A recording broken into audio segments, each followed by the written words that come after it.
Good morning. A little bit of pool from the Metro Cafe. Let me find the poster.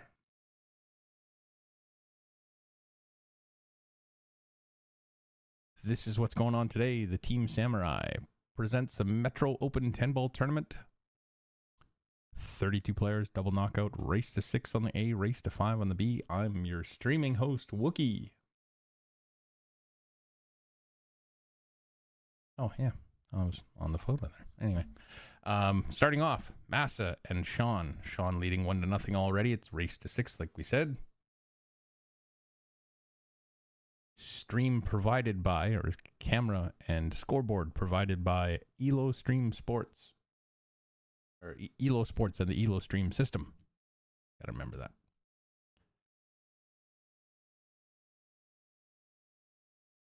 Sean's a pretty deliberate player. Always has a plan. Shoots really good. I think his Fargo's in the mid 600s.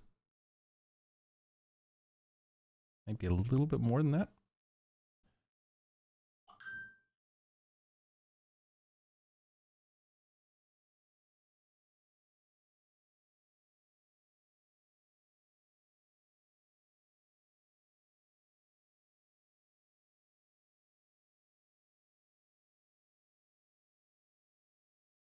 Just gonna do a little cleanup here. And then we'll get the draw sheet on the screen.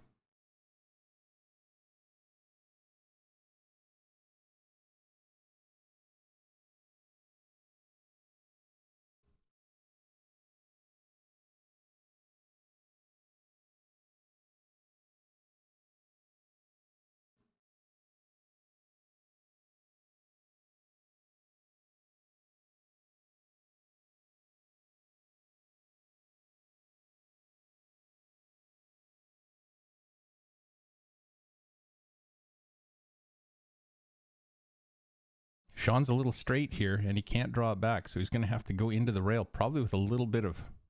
Oops, where is that?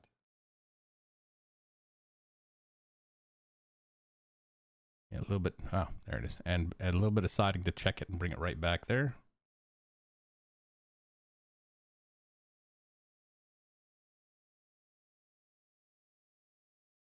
Six ball, he should be straight enough to roll forward. Just wants to get by the 9. So he can shoot the 7 in the bottom right corner pocket.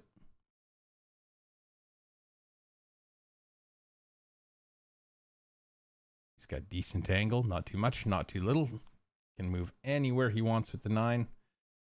Really, a bit of personal choice here. A lot of folks will like to come 2 rails and up here. You could also spin it forward and come out here. All depends on exactly what you see when you get down over that ball and how comfortable you are shooting that shot.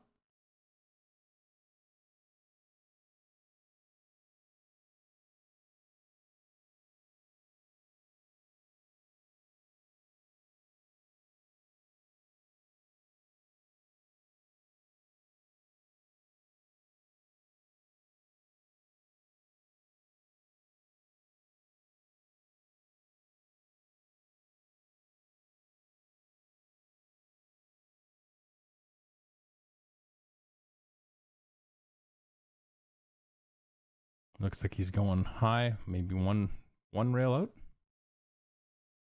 I didn't expect him to play that to the side, but his opponent gives him the ball and the game. So Massa down 2-0 to Sean. We'll pop that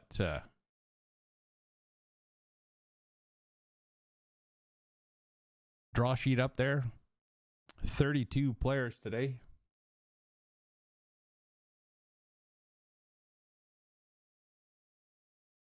Can't quite fit that on the screen, but you see Dexter Ambang, Chris Jackson, Massa and Sean, Mike Silvius, Romeo Aninius, Brad Mandel, Sasha Cotticini, Atan Bayan, Scott Davis, Edwin Kulimarv, Joe. Some other notable names down there. Blair Wenzel, he's won one of these before. Stan Tarangelo, Grant Golay. That'll be a good first round matchup. And then Bien Lim and Lito Atendido. Larry Latham in the final spot against Eddie too. So that bottom matchup, 15 and 16.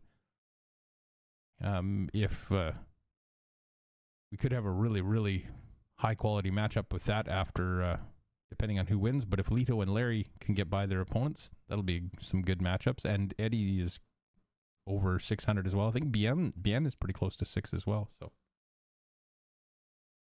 some good matchups today. This is all going to get done in one day, so it'll be quick. I got 6 tables going. We only have 1 camera, so this will be our TV table for the day.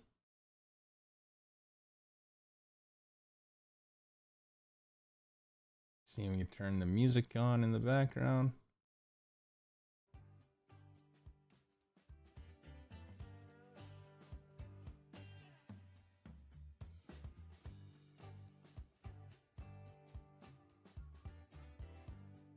I think Massa's got enough angle on the 3 to draw over for the 4. You know what? I'm not so sure I like the red as a color here. We'll just go back to the black. Keep it clean, simple.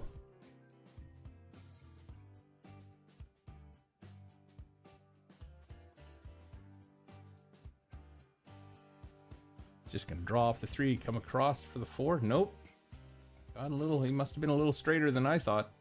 This is gonna be a little tougher. He's out of line here. Still makeable pots, probably to this corner, but it does depend on what he sees. I'm guessing he's gonna play it here just simply because this cue ball is further across the center, so that gives him a little bit more of a line or a little less angle, so he'll be able to control the cue ball a little bit better. Look for him to go 4 rails back into the center of the table. Might not be able to hit it that thick, but might go around the 5-10 as opposed to inside of it.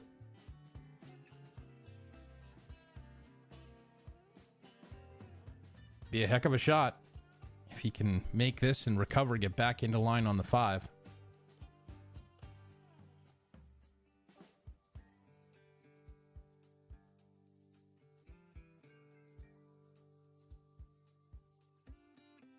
Overcuts the 4. Is he going to get a little fortunate here? He is.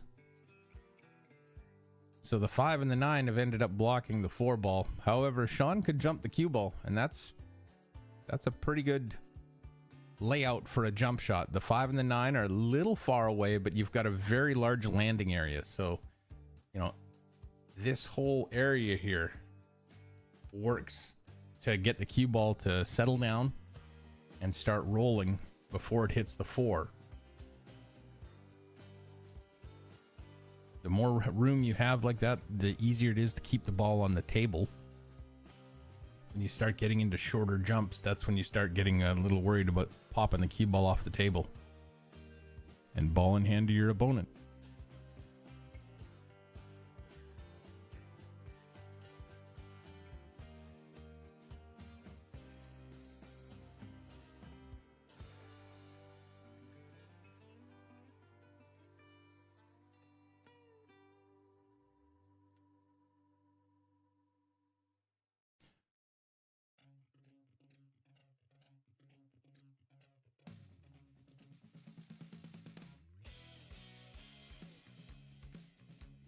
Sean going airborne, trying to get started in this rack. I didn't pay attention to see if it was winner break or alternating break.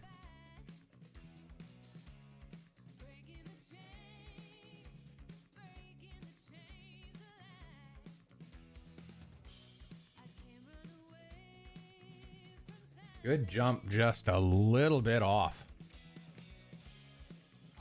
And he hasn't done Massa too many favors. Massa's got the 4 to the side, but he's got to do something a little bit tricky to get over for the 5 unless he's going to take the 5-9 combination. But your cue ball's going into that top rail on probably something like that angle at best with just straight top.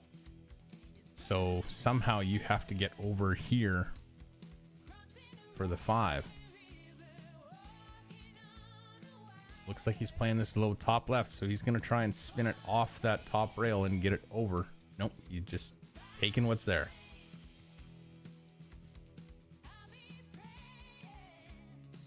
So, possible safety.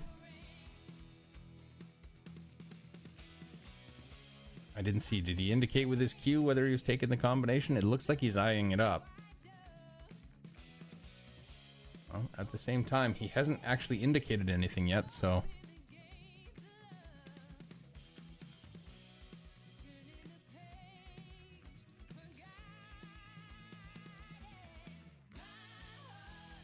Not a bad attempt from there.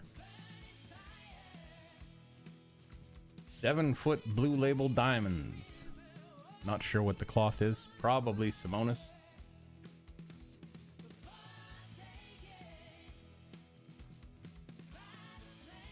Sean staring at the 5 ball on the 50-yard line. If he cuts it to the left, he's got to contend with the 8 ball. It's going to be tough to get the cue ball in and out of there without crashing on the 8. You could call the 10 and go for it, but with this few balls on the table, you're going to need some luck to not sell out if you miss it. Can't cut it to the right. I don't believe there's enough room for that 5 ball to get past the 10. You don't want to play safe and leave the 5 ball over there by the 8-10. That just invites disaster.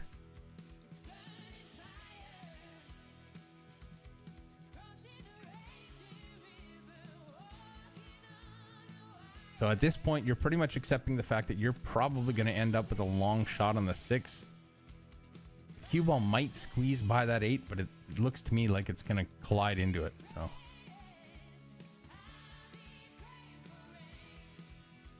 doesn't want it to get out. It's behind the 8. Now he's got a tough kick as well.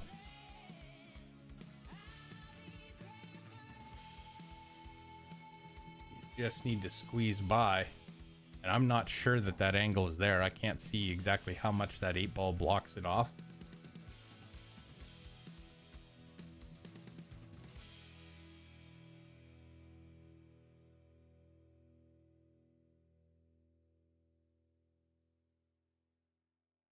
So I haven't done any sharing yet, folks, so if you guys could do that for me, I'd appreciate it. Just share the stream to the cool pages that you're a part of. That would help me out a lot.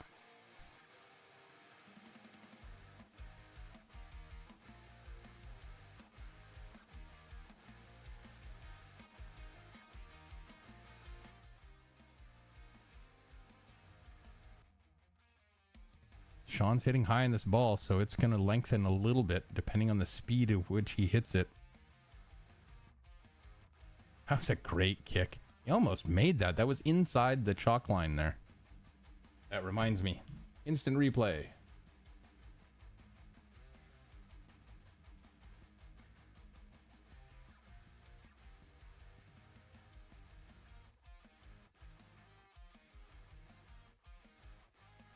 See if we can set that up and get that running.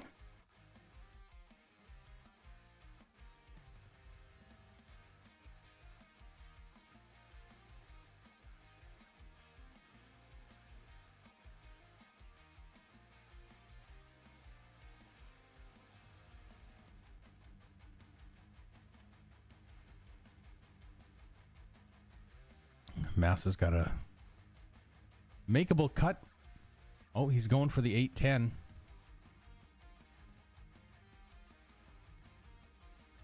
Gets it done. Massa's on the board. Trails by 1. So Massa won, and we'll find out whether it's winner break, alternating break, because Sean's stepping up to rack him. There we go. All right, so now we know that.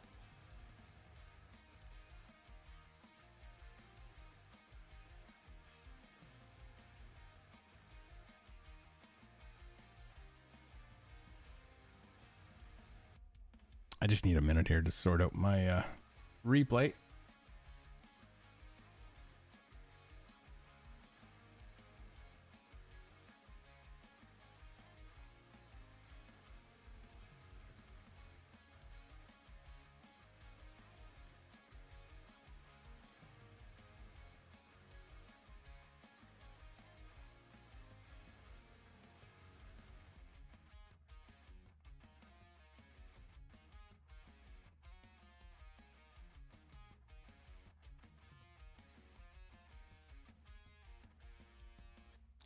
As with any 10-ball break, right now you're watching the 2 and the 3.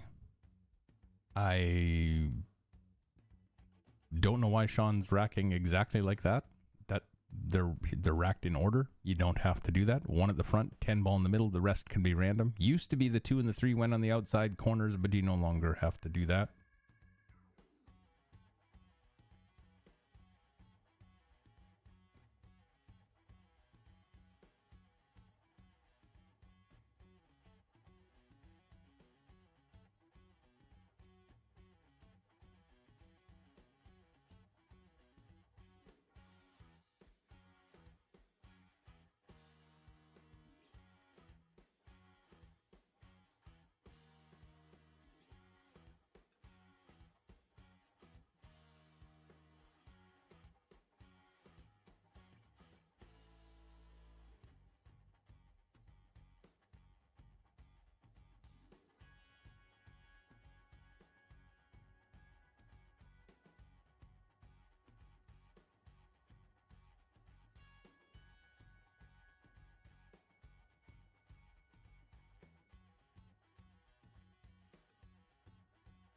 All right, we'll start the replay.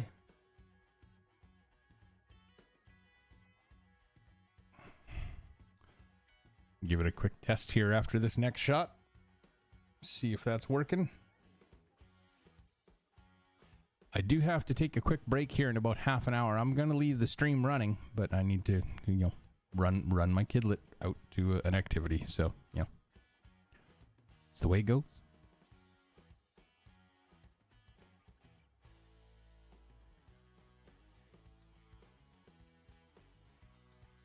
I guess she's not a kidlet anymore. She's like an actual kid, not a tiny kid. She's 13, so.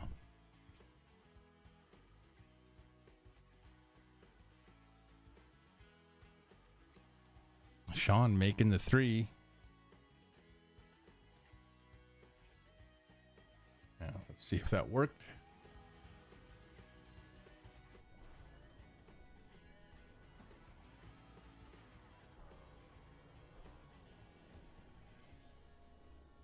With the old double kiss, and it certainly does. Sean making the 3. Oh, I gotta turn the audio off on that.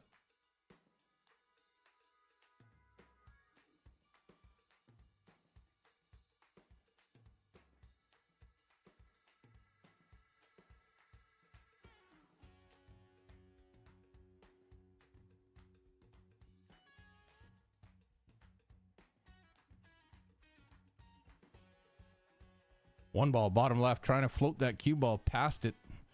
Although it's going to go right at it. Oh, just squeaks by. He's going to have this to the corner or the side. I think the corner's probably his best bet, but he's not quite getting back fully into line.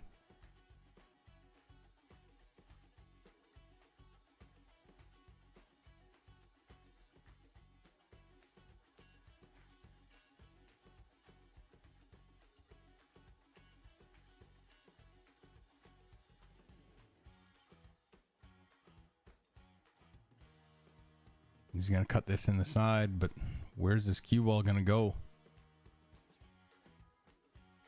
I think he's got to do a little something to avoid the 4. If he just puts center ball on this, he's going to be very close to going right at the 4. Maybe that's his plan. Push it through. Oh, and you see how straight he played that? That's great knowledge of angles there. He tucked that 2 ball right in the side pocket, but right here. And that allows him to keep the cue ball angle off the 2 ball as straight as possible. And he just squeezes by the 4. And now, back in line.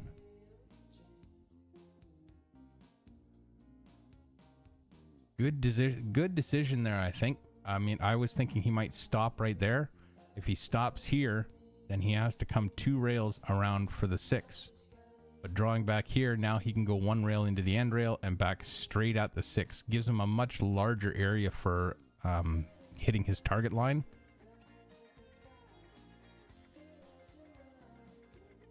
Good, smart, careful play. Might be a little straighter than he planned here, but he can still, if he's really, really straight, he's got a little bit of angle to the left. Yeah, you see he's walking over just to check and see exactly what position he wants to be in to shoot the 7, because it's pretty close to just stop shot for the next 3 balls. So you're going to drift a little bit because you're not going to get perfectly in line. Oh, and he was perfectly in line. Well, I thought he was going to drift a little left. It actually came a little bit right.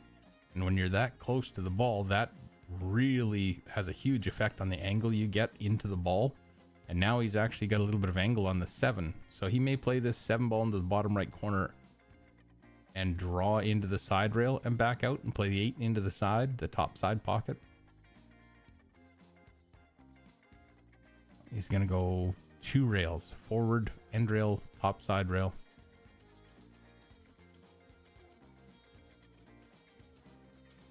Perfect angle from the 8 to the 10 now. Well, I say that, and I always say that, and then I see something that I don't like about it. He's going to be a little bit jacked up if he wants to float straight down this way. And if he goes forward off the cue ball, he's going to be like this direction. So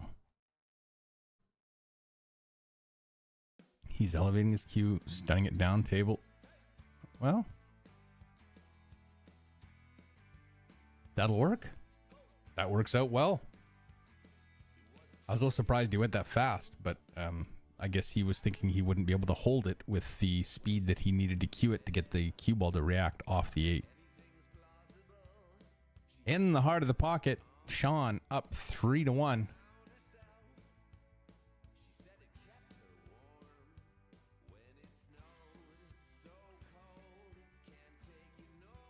No results as of yet.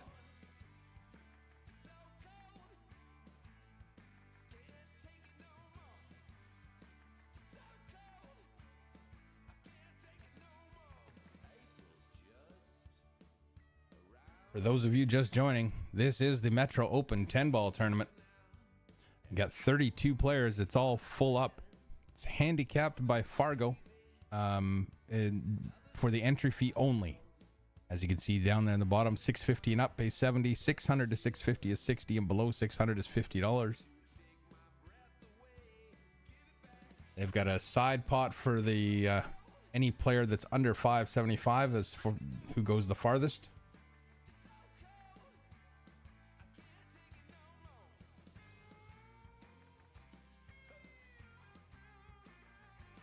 Massa with the scratch off the break.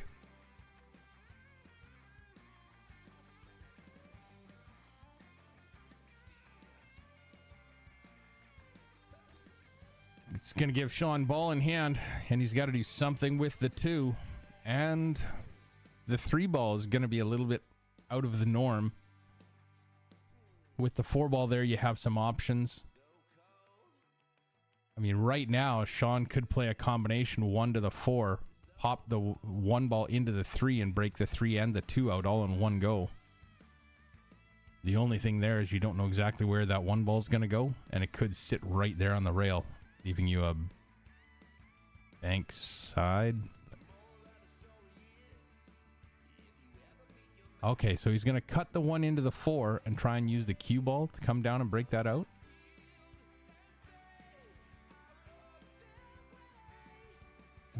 It's risky. You might get trapped in behind the 7 and not see the 1.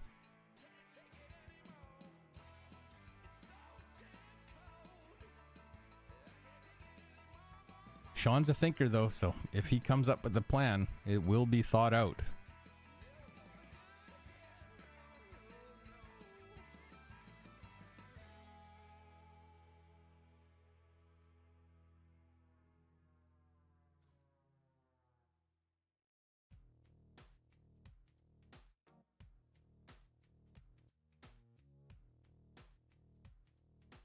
Yeah, I'm going to see if I can get the social titles coming.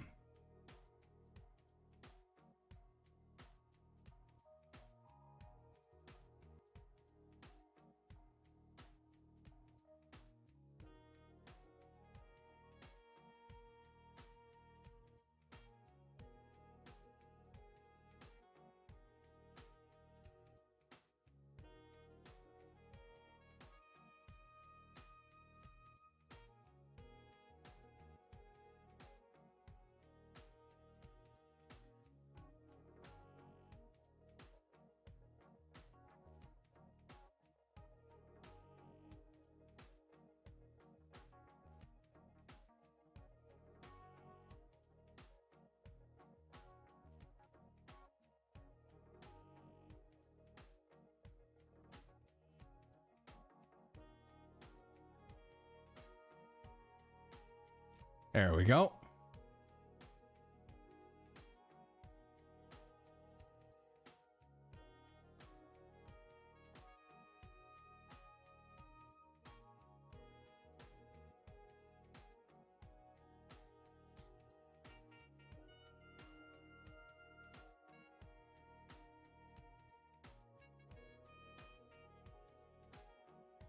Just going to adjust where that pops up.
And of course, I looked away, so I don't know what happened.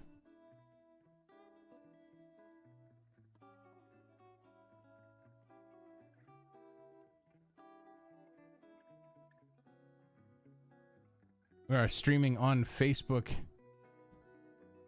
and YouTube.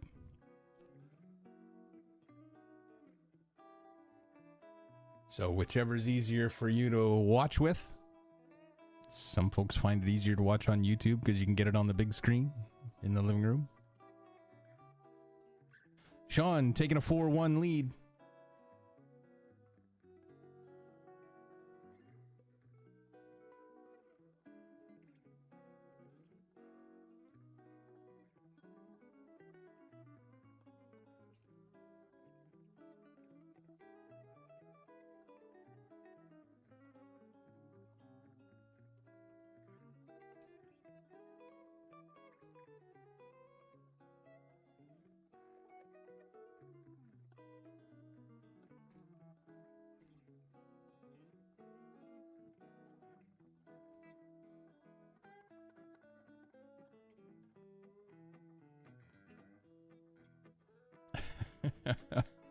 Well, Derek, some of these guys are not too bad.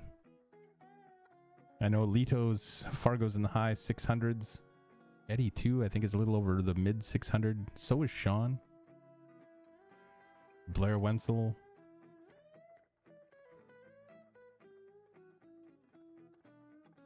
Grant Goulet's in the mid to low 600s, 630, 640, I think. Dexter Ambang's in the high 700s.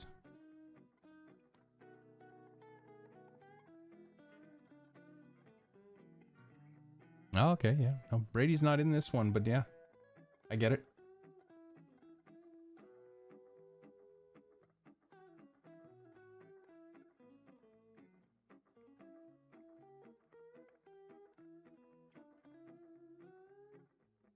Wait a minute. Derek Moore. Were you the fella I met down in the Big Dog tournament that down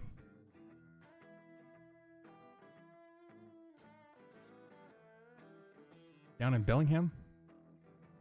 In January, I think it was. January, February? Something like that. Anyway, if you were, it was nice to meet you.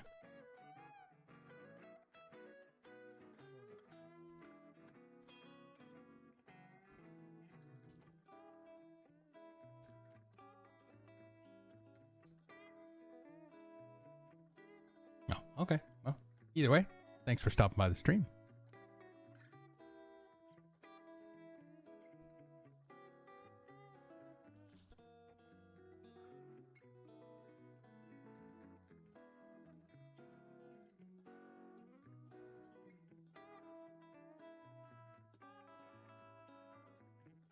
Massa trying to get the one in behind the 10-5. It's come out front. Hasn't left an offensive shot. Derek, I hear you. I have 2 daughters as well, 15 and 13. And it's just getting to the point now where I can start doing more of this. Still a little ways off from doing whatever, whenever, though.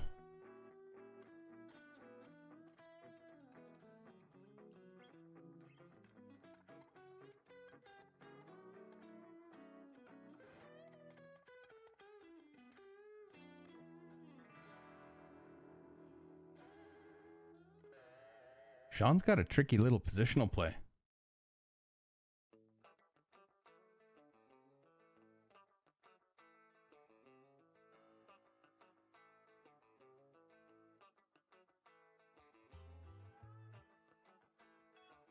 Yeah, that was going to be tricky to try and play a safe on that one. Yeah, I've talked to Dexter a few times. Played him a couple times. Nice guy. Shoots great. I haven't made it down to Lincoln City yet. A lot of the big league tournaments, there's too much time off required for me at the moment. I would like to try Lincoln City one day, though.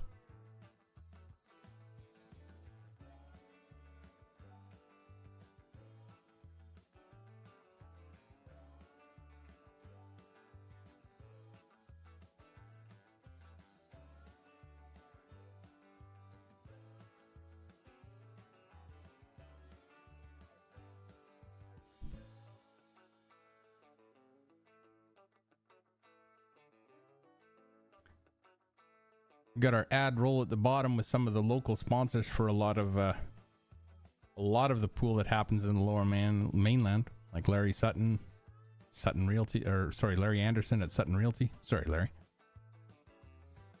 Patrick Bayless at Karma Tattoo, Amy Wilson at Moi Photography, and of course the host of the tournament, the organizer of the tournament, Mike Silvius at Timey Roofing.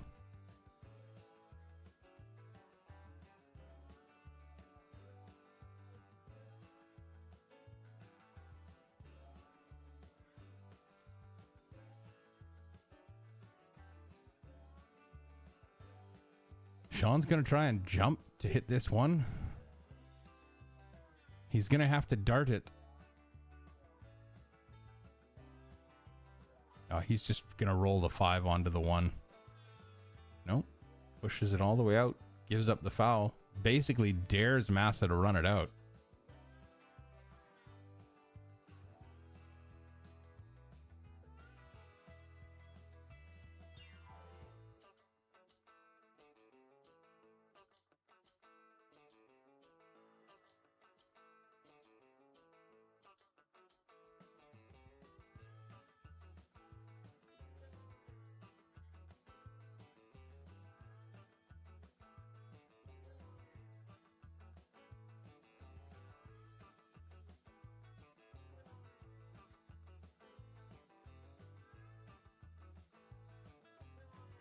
I see your Fargo's up there too, Derek. So you're right in there with them.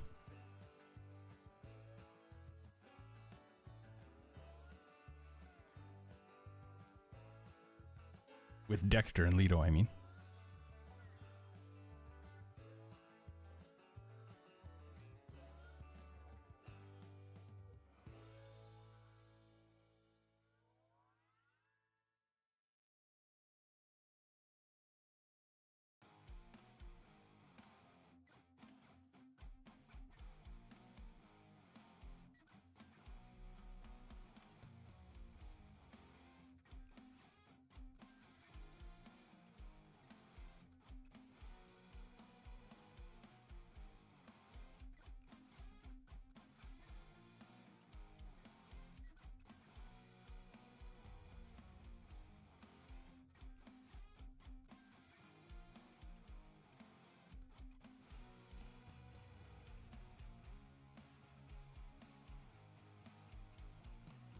Yeah, actually, Sean's Fargo is 669 as well.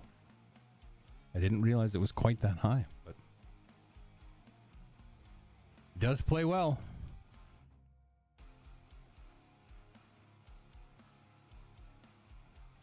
As you can see, Massa checking the max angle on that 4.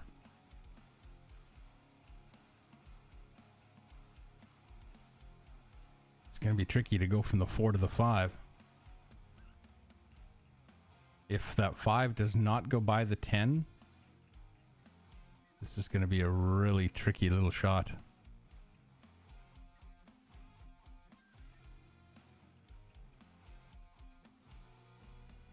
Only...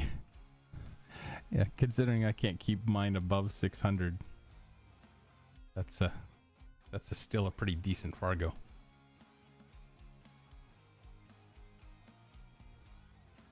That is true. And play. You actually have to play, and that's just something I don't find the time for anymore. But maybe things will change.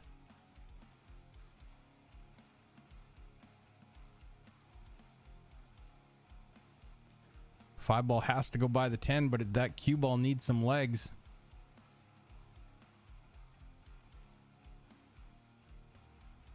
Now you're in a position.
This is a nice shot from the 6.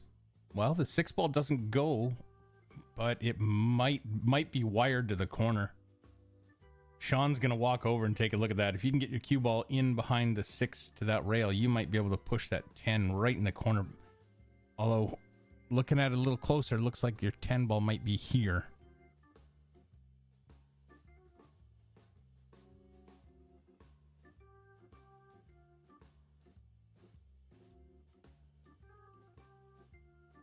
I think he's just gonna roll up, play a bump safety. Get the 6 ball to the other side of the 10 and make Massa make the mistake.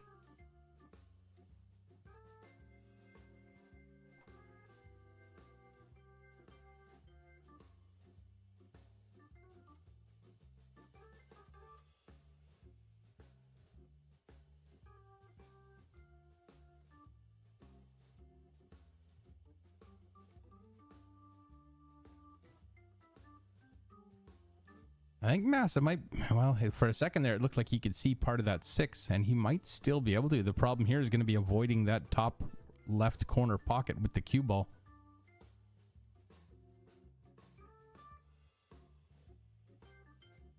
Got to roll it smooth so your cue ball starts headed toward the end rail as fast as possible off that 6. So you don't want to hit this hard, just enough to make the 6 and get that cue ball out of that pocket. Well, now he's elevating his cue. He's trying to draw off of it. Yeah, that was going to be tough to do with that cue ball tight to the rail like that. That gives Sean a great opportunity to get to the hill. I have about 10 minutes and then I got to scoot out for probably about half an hour. I'm hoping that's all it takes me. I will be back.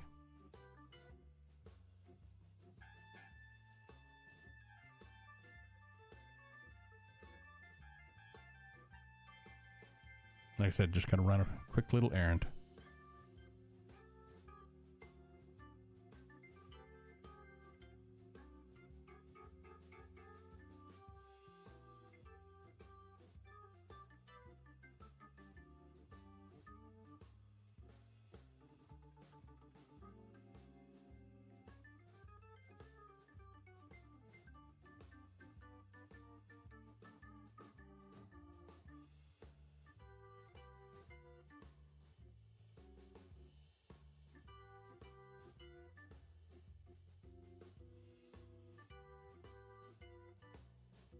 Sean with 4 balls on the table. Should get out here. This is a pretty well formatted run out. Well, it didn't go quite as far as he would have liked.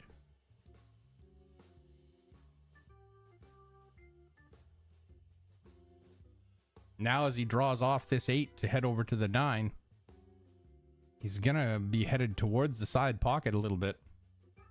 Not as likely as you'd think to scratch in the side, but now it's a consideration, whereas if he's straight on that 8 or a little straighter, he can guarantee he's drawing above the side pocket. That didn't look like he hit it exactly the way he wanted to hit it. Still works out, he's a little steeper on the 9, but should be able to cut this and come back and forth across the table a couple times and set up on that 10 ball straight into the top left corner pocket.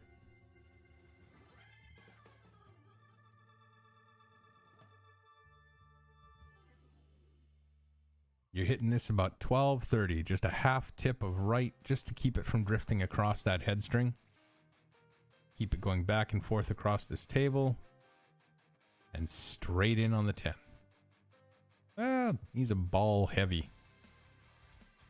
2-3 inches just too hard, which really, if you're going, what's that, a 3.5 by 7, so you're going 9, 10.5 feet. 10.5 feet, you're 3 inches off. That's not bad.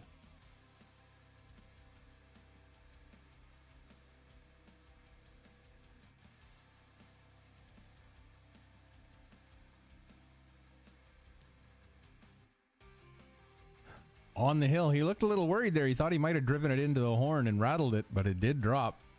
So Sean will go up 5-1.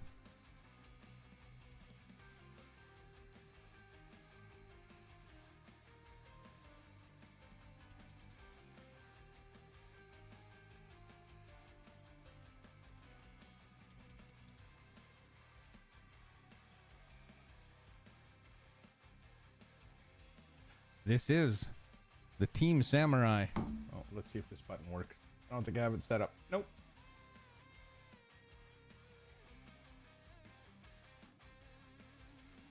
I will fix it though.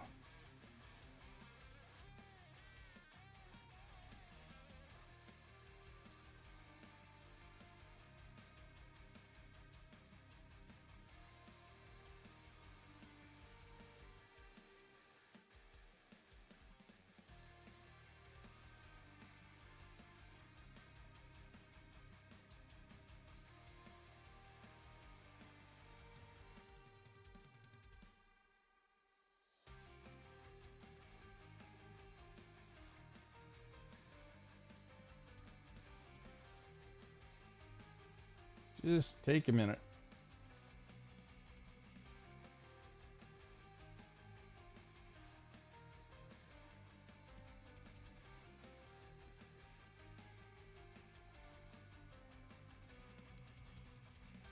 There we go.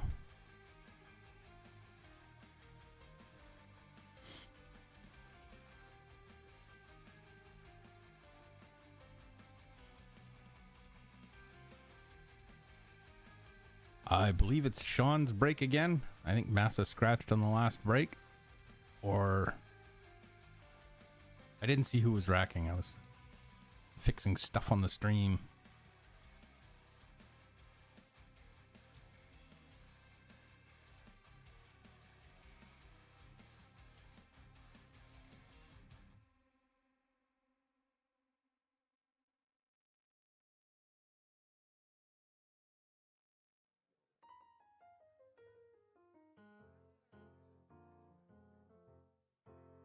They must be on a quick break. They should get rolling again real quickly. In the meantime, we'll check out that bracket. Couple of results in. Scott Davis defeats Atan Bayan 6-4, and Edwin Advincula defeats Marv Joe 6-2. Edwin and Marv shoot pretty good. That'll be a good matchup there between Edwin and Scott. Should be getting some other results rolling in. Dexter Ambang and Chris Jackson. Chris has really, really picked up his game in the last year and a half or so. It's been great to see. Can pot anything from anywhere.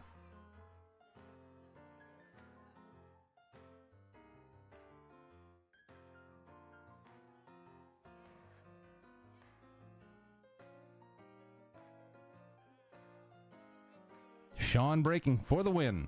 Watch the 2 and the 3. They're going to head towards those side pockets. 2 fell short. Does drop in the top corner.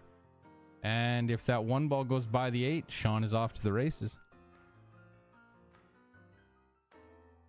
That rack didn't look like it came apart very well. Sean might not have hit it exactly where he wanted to. And I'm going to have to miss the rest of this rack, folks. So I hope you enjoy. I'll be back shortly. But I do have to go and take care of family stuff. So hope you enjoy. I'll be back soon.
Careful eyes from shifting eyes, too quick to overanalyze. I bet it comes as no surprise.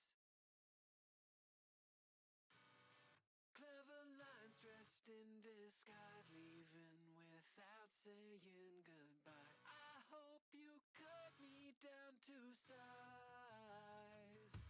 I wanna be everything you want and so much more. But I lie awake and wonder if I'll ever be the one. So I try to do anything I can to calm the storm. But I'm deafened by the thunder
can try to shut out a woman like me, but in time, no doubt you'll wake up and see I go to your head like a good book that you read and can't forget. I go to your head, got you tripping over words that you said. You're turning red because I go to your head. I'm a mother, I'm a child, I'm a river that is winding and wild. I have given more than I've taken, so when they come for me, you know I won't be shaken. You can try to shut out a woman like me, but in time, no doubt you'll wake up and see I go to your head like a good book that you read and can't forget. I go to your head, got you tripping over words that you said. You're turning red because I go to your head.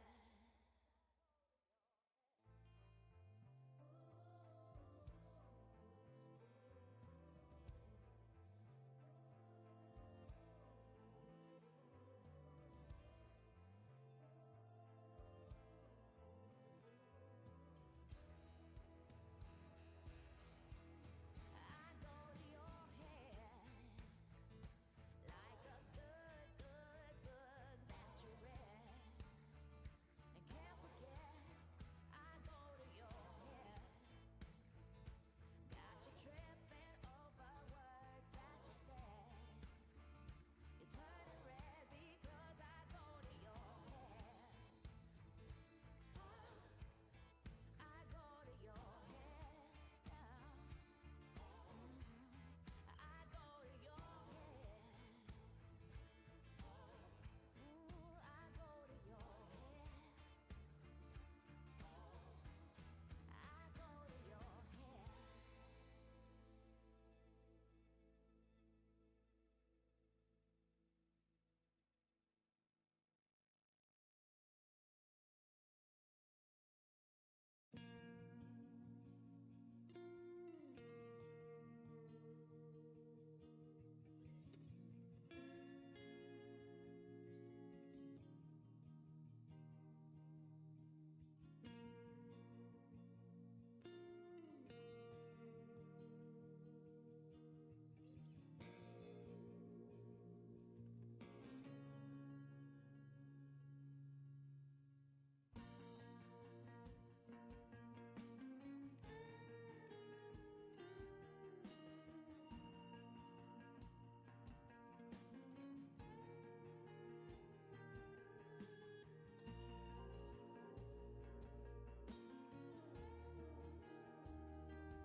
All right, ladies and gentlemen, I'm back. Sorry about that. But sometimes you got to do what you got to do.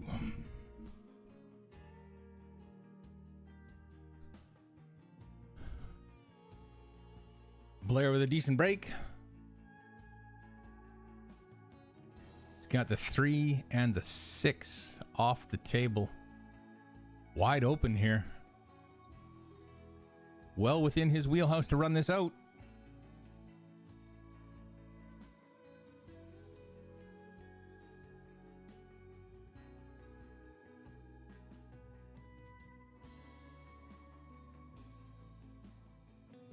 Let's see here. Updates On some of the other matches, Dexter Ambang defeated Chris Jackson 6-3. We saw Sean Seguin defeat Masahiro Hashizumi 6-2. Mike Silvius squeaks out a win over Romeo Ananias. I'm probably saying that wrong. I'm sorry. 6-5. And Brad Mandel defeats Sasha Cotticini 6-4. We saw Scott Davis emerge victorious and Edwin Advincula. Right now, Regine Lane and PJ Decanet, Blair Wenchel and Utkarsh Parhat, Mike Friesen versus Tony Jacobs, John Hunter, Vermel Mendoza, Mark Baccaris and Sean Telbin, and Stan Tarantula and Grant Gallowi are all in action.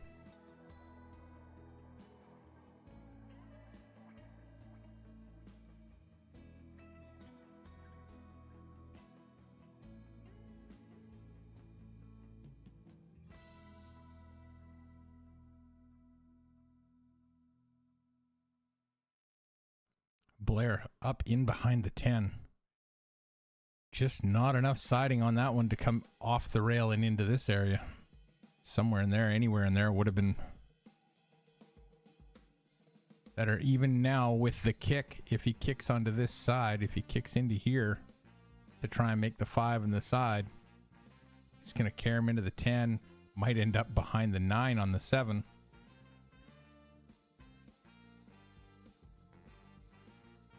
You know, if you kick to the other side and knock the 5 to the end rail and get the cue ball up table. He's going for it, though. If he can squeeze past the 10... What, is he double banking this or kicking the 5 onto the 8 and just calling it just in case it goes? That's a good way to play a two-way shot. Gets an opportunity at the 8 and hopefully doesn't sell out the 5, but that's looking fairly makeable for Utkarsh there. Thanks for your patience, folks. Had to run my little one over to her grandparents for Father's Day dinner with the grandparents. Ex-in-laws. So.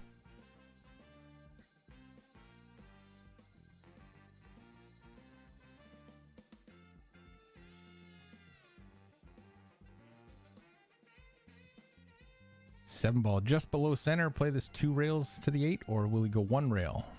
He is going 2 rails. He's going to come a little far. That's not too bad. He can check that on that top right rail and stay in this vicinity of the for the 9. See, he's hitting a little bit of left-hand siding. Checks it up, holds it perfect for the 9. Gotta stop saying perfect. Holds it pretty well for the 9. Nicely. Holds it well. Very few things are perfect. But that's pretty close.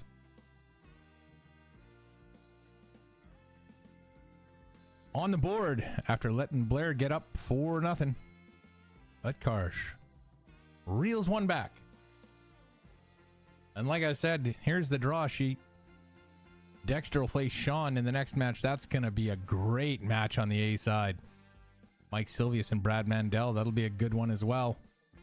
Scott Davis, Edwin Advincula. There's going to be some good matches today.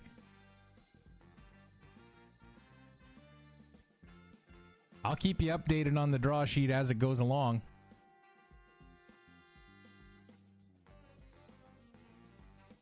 For those of you who are interested or may have been following it, you know that Shane Wolford, a Moscone Cup hopeful last year, snapped off the Chuck Markulis 9-ball event and is now sitting 3rd in Moscone Cup points for the USA team. Be a great improvement over last year where he almost made the team, but to actually qualify on points and not rely on a wild card pick, huge upside or improvement from last year to this year.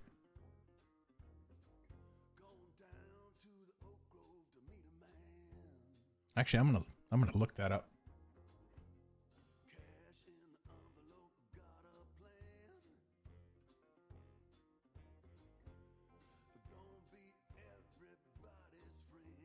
In the meantime, Blair with a little bit of a tricky one here with the 1. Not sure that goes. I think if you make that 1, you're going to hit the 6 first. You might just have enough room to squeak it in. He's called the ref over. They're going to break out the slow-mo camera.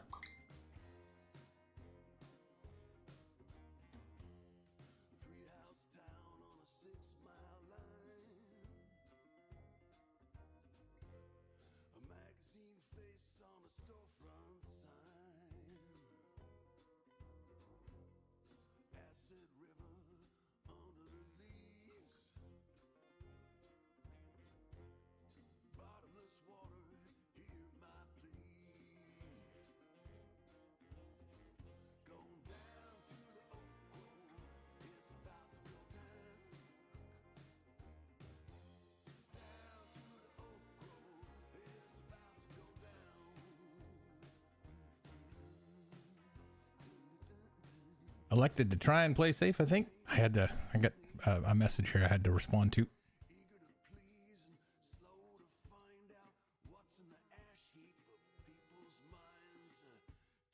Blair with the combination wants to hold the one.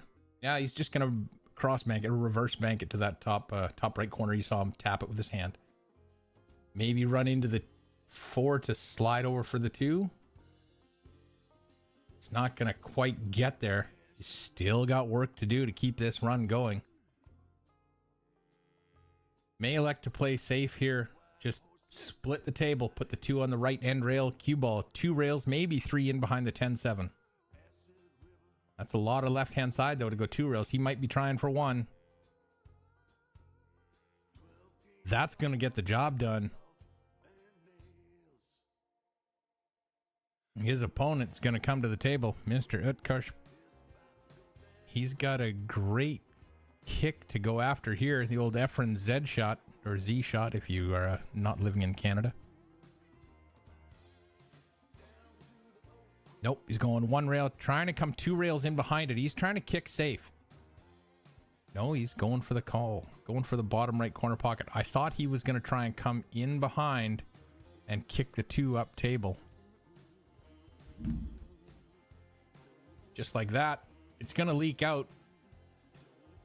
But that could have been a fantastic result for him here. As it is, I believe he's left it open for Blair. Although this isn't without challenge here. Blair has to make that 2 ball. Well, I was thinking in the bottom left corner, but I think he'll cut this in the side and just try and keep that cue ball on this line. Come back out. Yeah, he's going to cut that in the side. Play the cue ball up and down. If it does wreck on the 7 or the 10, the odds are he'll still have a good shot at the 4. He'd like to thread the needle and get between them, though. But he's made the 10. That's going to spot up, and it's not going to affect the shot too much anyway, because he doesn't have a path from the right side of that 7. So Blair will be forced to kick probably something along these lines. He'd love to just push the 4 in and slide the cue ball over. Maybe get in behind the 7. That'd be a heck of a shot. Worthy of a replay, that's for sure. He's going to try and clip it in the side off this top, or off this left end rail. What a shot. Oh! Double kisses it, almost makes it, but hangs it up.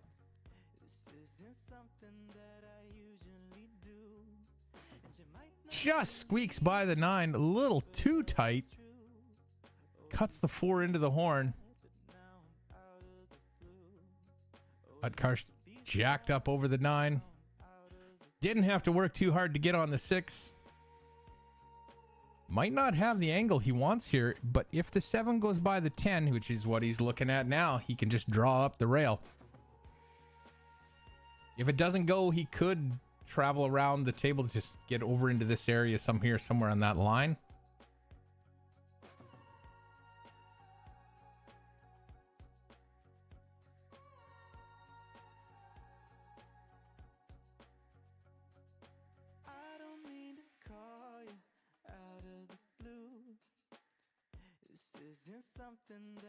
Came all the way up table to play that in the side.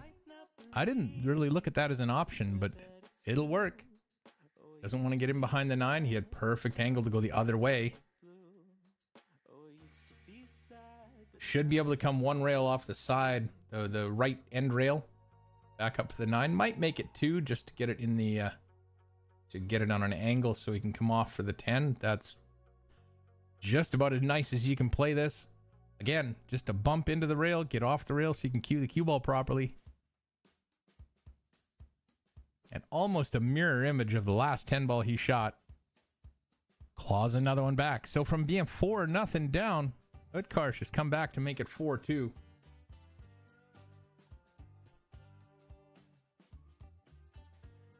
See if we've got a change in any of the other matches. Stan Taranjo has defeated Grant Goulet 6-2. All the other matches in progress. This is a single day tournament. Double knockout. We're going to go until we're done. I do have to go and pick up said child later on, so I will be gone for probably another hour again later on this evening. But that's not going to be for a little while.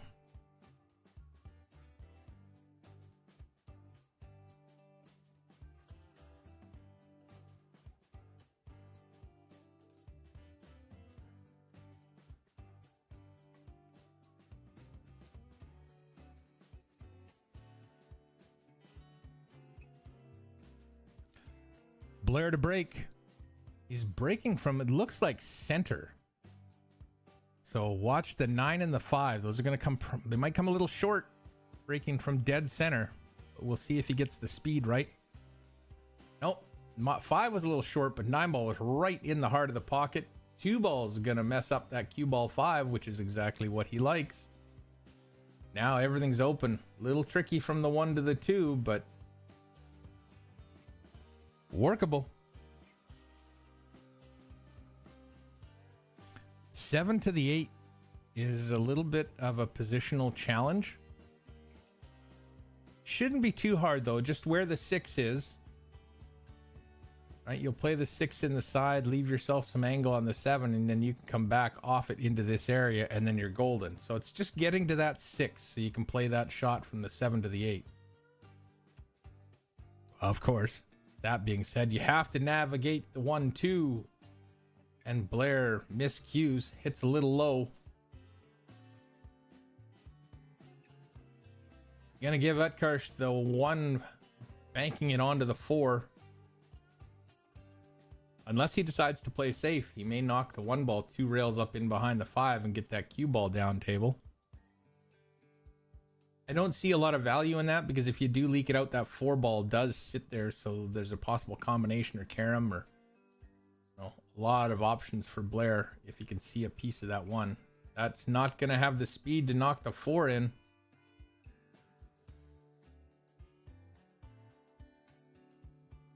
I think he played a little bit of a 2-way there, but I'm not sure. I think it's more important to commit to the shot on that one. I'm guessing he played a bit of a 2-way there.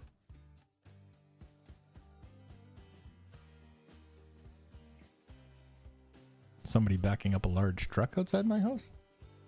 Movers arrived that I don't know about? What's going on out there? The old backup alarm beeping behind me. Another one of our frequent local sponsors, Andy Clausen, High Point Construction.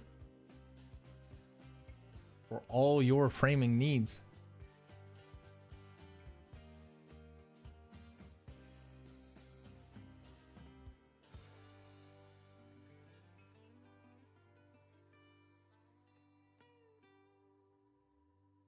Blair's a little straight on the 2, but shouldn't be too much of a problem. He'll just walk that 3 ball into this area here.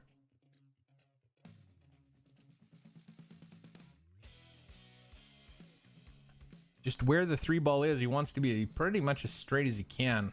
Just to draw straight back to get on the 5. If he's got any angle at all, this really makes it a little bit more difficult.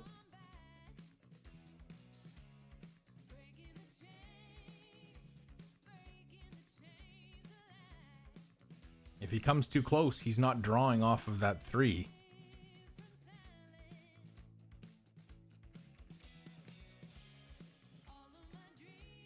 If he doesn't come far enough, then he's going to have to try and go around.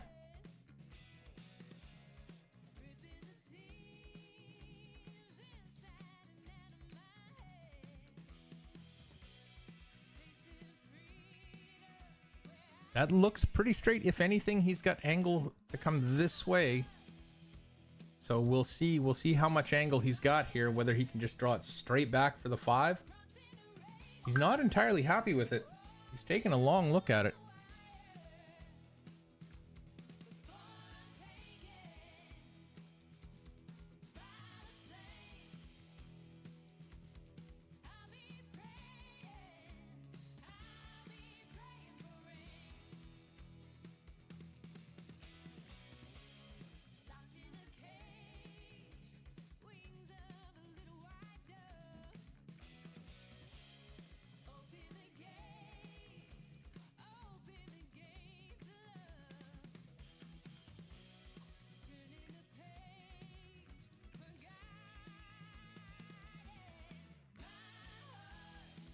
The danger here is getting too straight on the 7.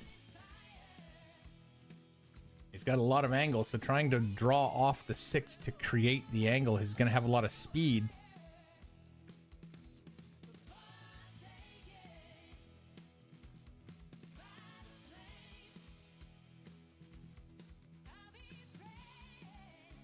I might be inclined to roll down and then either play it so you come out or play it so you go in, but get angle on that 7.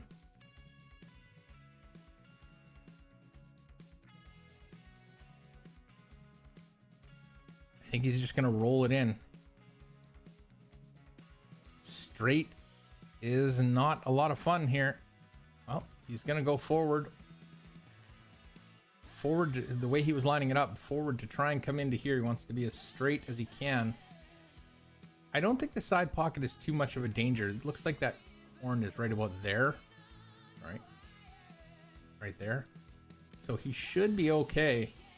Oh, juiced it up. Watch the cue ball. Into the rail. Utkarsh is going to have a look at this 7.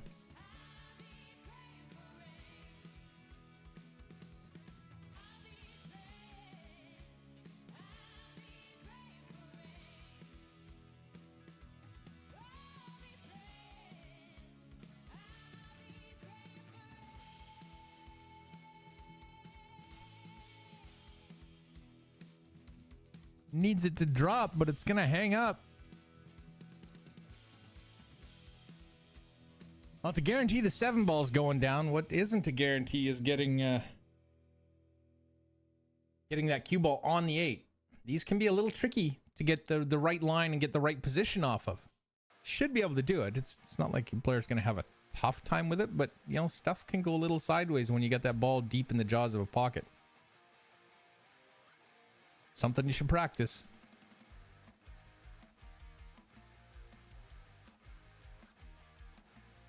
Blair played that really well. Might have wanted to be a little bit further off the rail because he's going to be stuck to the rail shooting the 10. But again, that is something that you should practice, so it should be in your wheelhouse. Another update. Tony Jacobs defeated Mike Friesen 6-3. He'll face the winner of John Hunter and Vermel Mendoza. Vernell, sorry. And Blair, to shore up that lead and get on the hill, she's going to roll this 10 ball in pretty straight. You'd hate to follow it in. He's got a little bit of angle. So there he is. He leads 5-2. I'll be back in just a minute. I'm going to go make a pot of coffee, and then I've got someone to pick something up. They should be at the door in any minute. So, back in a few.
Well, while I wait for them to knock on the door, we'll keep going.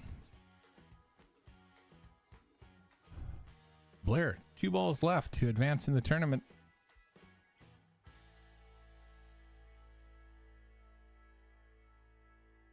He'll be taking on the winner of Regine and PJ.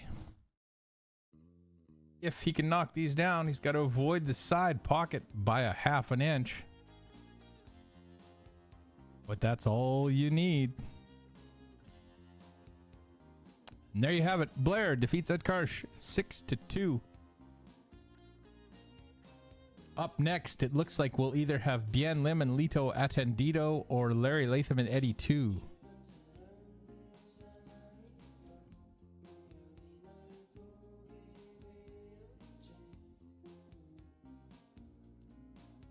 We'll just replay that last minute and a half as Blair runs us out while we wait for the new match to start. And I wait for somebody to knock on my door.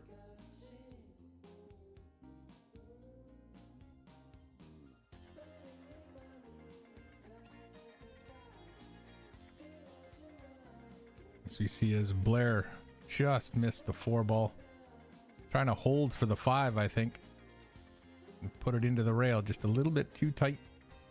These pockets aren't, 4-inch pockets, but they're not exactly huge either.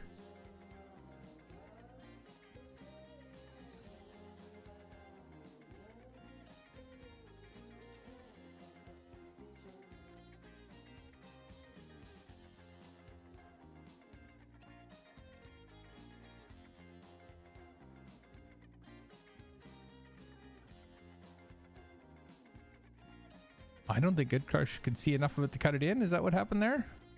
He seemed to kick it as he went by, trying to kick it up table.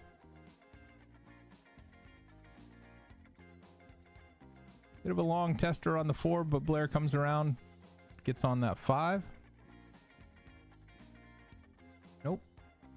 Unable to pot it.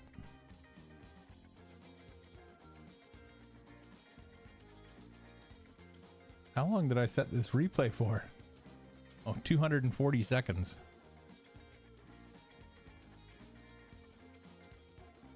That's about 4 minutes.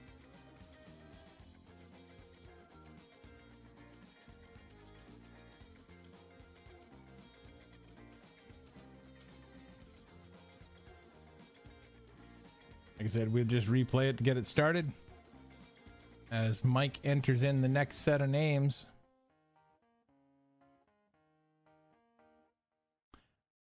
The stream and scoreboard brought to you by Elo Sports and the Elo Stream System.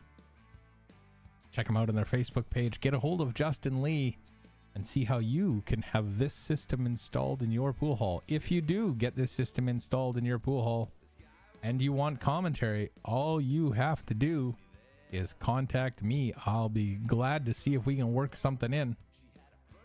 The more pool I have on my stream and on my page, the more I like it. I also could stream to your page as well. That would have to be worked out as a permissions thing. Oh, I'll be right back.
All right. Okay, that's dealt with. As far as I know, I have no more planned interruptions for the remainder of the afternoon. About 6 o'clock or so, I'll have to leave again, but that gives us a good solid, almost 5 hours as Bien warms up, or sorry, Lito warming up against Bien.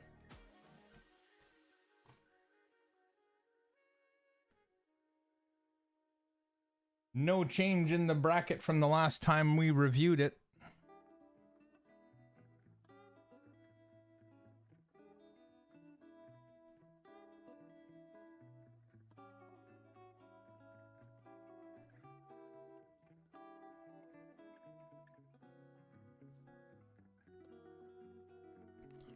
If I remember correctly, Bien's around a 590, 580, 590 Fargo.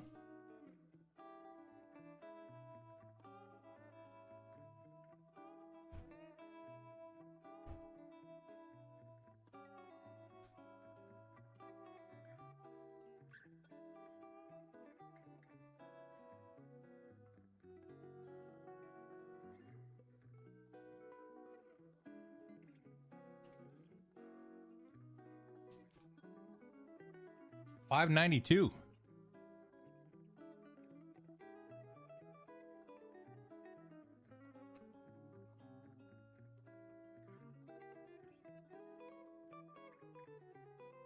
Lido, I think, is about a 689. So almost 100 points of Fargo here. Racing to 6. That should be about a 6-3 to 6-4, 6-3, 6-4 victory for Lido would be the prediction if the Fargo's held true. But we'll see. It's a short race. Anything can happen.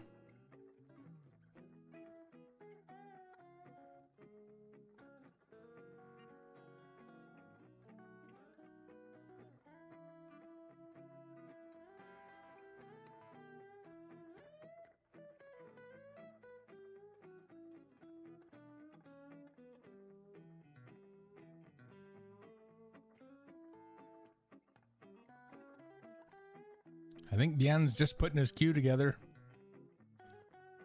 Lito throwing a couple practice shots downrange.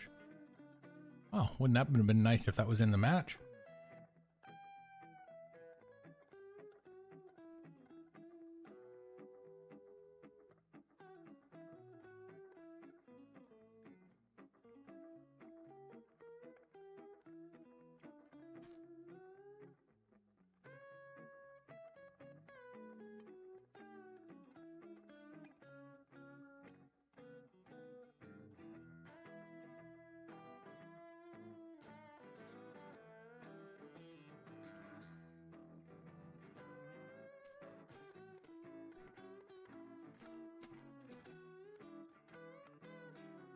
This is 10-ball action coming to you from the Metro Coffee Bar and Billiards in Vancouver, BC. 32-player tournament run in one day. Double knockout, race to 6 on the A, race to 5 on the B. This is a long day. We won't finish till much later. They do start at 9:30 a.m. though, so it's a great day of pool, hanging out down at the Metro. While you're down there, buy a sandwich, support your pool hall. That's one of the things that I think we can do a better job of, is especially out there here in BC, where alternative revenue streams for pool halls are limited. So whatever we can do to support our pool halls, buy a meal, go practice, pay some table time. I know it's it's not cheap, but rent isn't cheap either.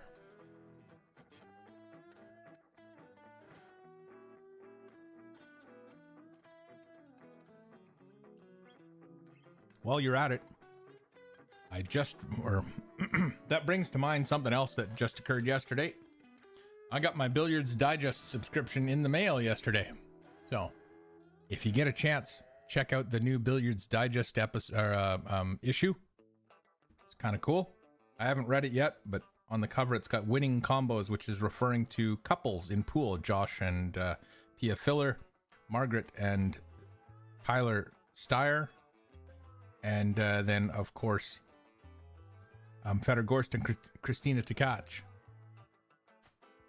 Not married. They're just dating. The other two are married. But anyway, it's kind of neat to see that many power couples working in the game today. There haven't been too many. That's something for discussion. Anybody remember a power couple from the 80s or 90s where both the man and the woman were both really high in the rankings? I know Eddie Mattia and Ava Mattia. But who else was in there?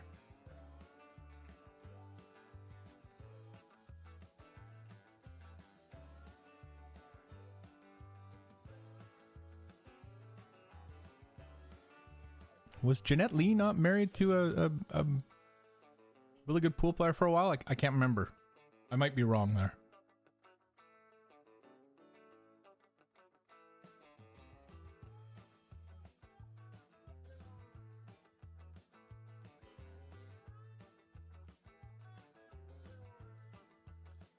And all right, we're about to kick things off. Yan Lim, Lito, Attendido.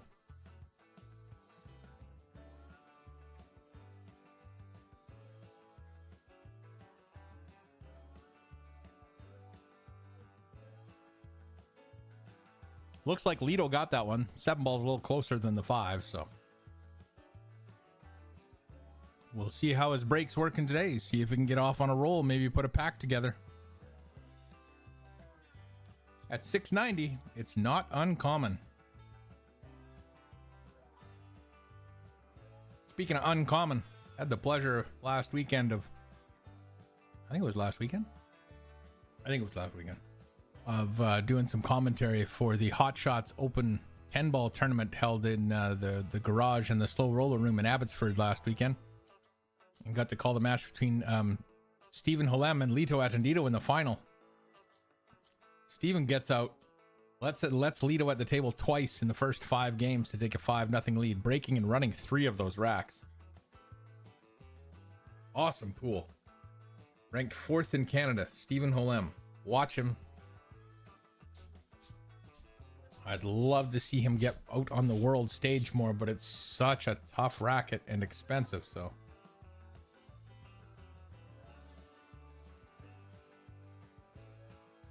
We'll see.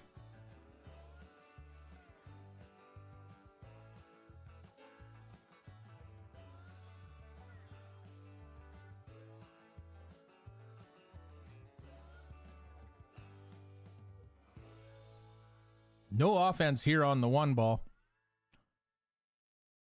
Just going to play a little safety here. Try and get that 1 ball the other side of the 2 and the cue ball back down by the 10. Nope. He crashed the 1 ball into the 2. Maybe he's trying to use the 9 as a blocking ball. That makes sense there. Bien with a little bit of angle the wrong way, but he might be straight enough on the 1. He can just hold it this side of center and take the 2. 4 ball doesn't go very... I don't think the 4 ball goes anywhere. Might have to play for a bank on the 4 or a safety.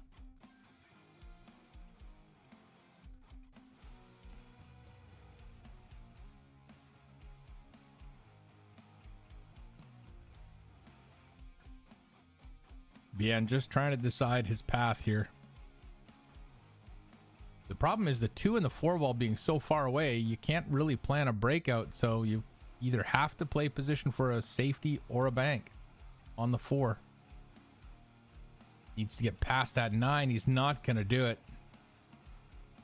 Well, now he's kicking at the 2. He'll call it in this bottom right corner. If he can slide by that 9, he might have to put a little bit of siding on it. This always adds a degree of difficulty that's difficult to predict. Yeah, he's hitting it with right-hand siding.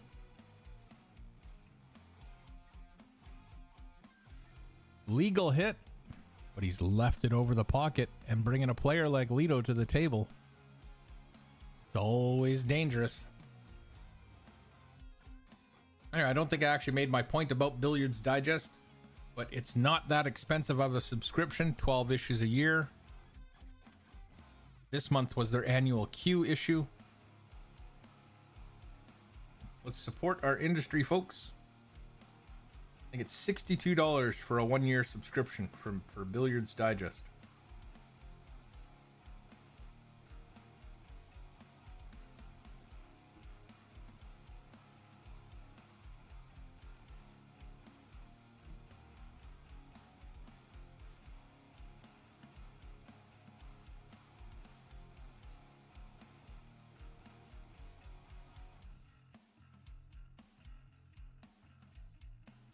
Is he trying to cut that in the side? It looks like it. I don't think he's trying to play the bump safety. Oh, no. Just a bump safety. Get the ball to the rail. Leave the cue ball behind the 8. Bien doesn't have to worry about playing position on that 6. He can get at that from pretty much anywhere on the table. So he just needs to make the 4. I'm sure he'd be just happy with the legal hit on the 4.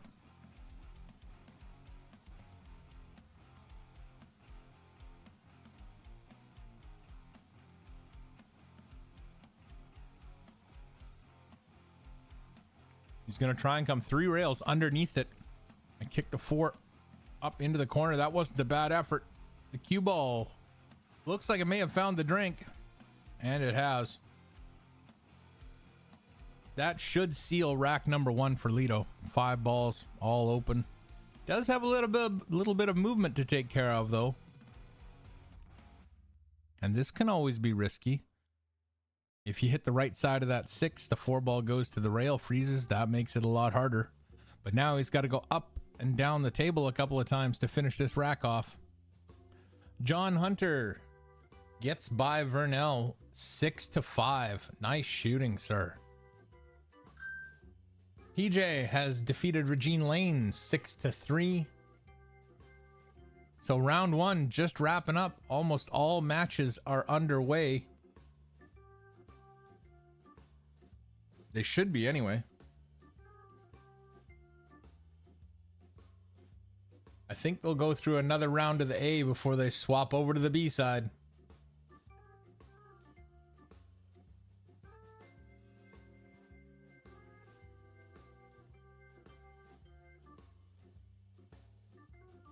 Lido into the end rail, straight back up table. Nope, he's going to go 2 rails.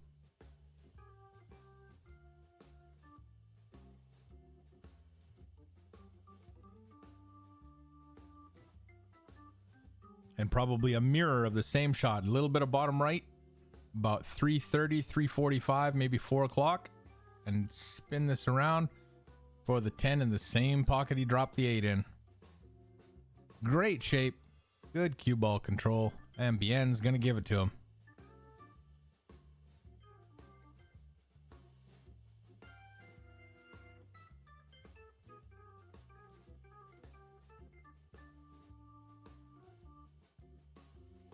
Normally, I'm not such a big fan of giving up the last ball, but at the same time, this is going to be a long tournament. It's going to be a busy tournament. We're going to go late, so anything that helps speed up the process, I'm okay with it. I know some people consider it sharking, but it's only sharking if it's done in a certain way. Like you never do it, and just before he shoots it, you give it up. But this is the first game, and I know Bien, and I know Lido, and that's definitely a sign of respect from Bien to Lido's game.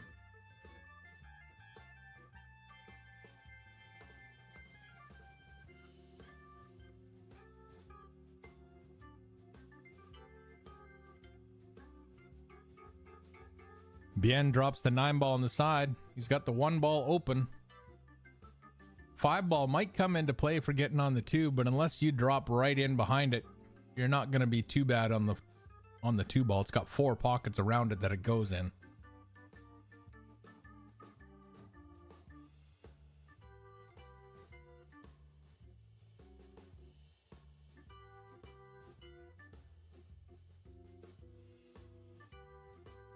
Play this 2 rails and have it bump out a little bit. So you can play the 2 ball in the same pocket. If you can squeeze by the 5. Oh, he might be okay. He might be okay. He might be... That 5 ball might just have the tiniest little edge in the road. I can't see his body language, so I can't see his reaction to his position.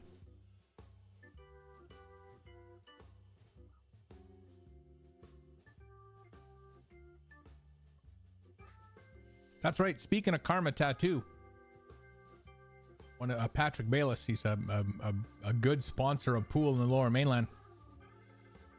Incidentally, my brother's getting a tattoo done there. So, thank you very much.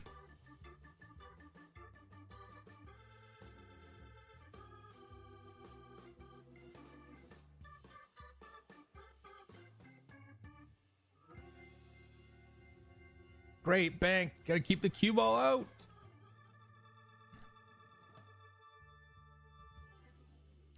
And even if he didn't call it, Lito was gonna give him back that one. 3-ball at the other end of the table with no really good options. If he can hit it, he's probably just gonna try and sneak in behind the 7. Nope, he goes long. Gets in behind the 10, but Lito could play this rail first.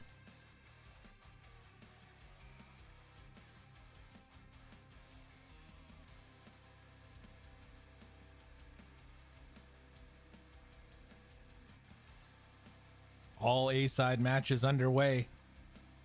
In the first round, most of them are complete, and they've already started one match on the round 2. That's Scott Davis versus Edwin Advincula. Oh, Lito just about gets that 3, and he's glad he didn't because he's put the cue ball in behind the 7. Bien wishing that had a dropped.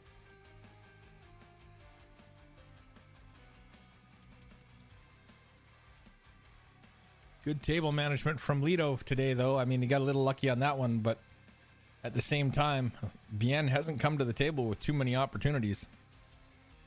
This is only the second game, though, so this is going to be difficult to hit because you get a lot of spin on that cue ball. Does he get the rail? He got the rail. Nice shot. Watch the spin on this cue ball. Where's the button? There it is. Watch the spin on this cue ball. He comes off that first rail and hops and then dives into the end rail. But it kills so much of his speed, right? Still got the hit. And that'll work, but in the meantime, Lito trying to play the 3 off the 10. He's successful and he's in line. So great way to start.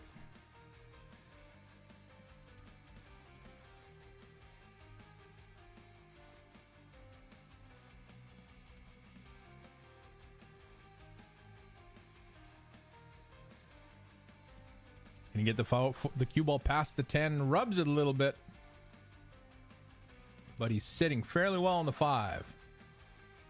As long as he's got some angle, he can keep moving. Not sure if the 6 goes by the 7 or not, but it does go in 4 other pockets on the table. So all depends on how you feel for moving the cue ball around and what your angles are and how easy it's going to be. Running straight into the rail, coming 1, maybe 2 rails up. Oh, it comes across it. Hey, I like that position. I didn't see that one. That'll work. He can just try and hold the cue ball off the 6. Leave himself a standard bump out shot from the cue ball on the 7. When I call it a bump out shot, I just mean you're basically going into the rail and out. Once you touch this rail, you can really manipulate the cue ball.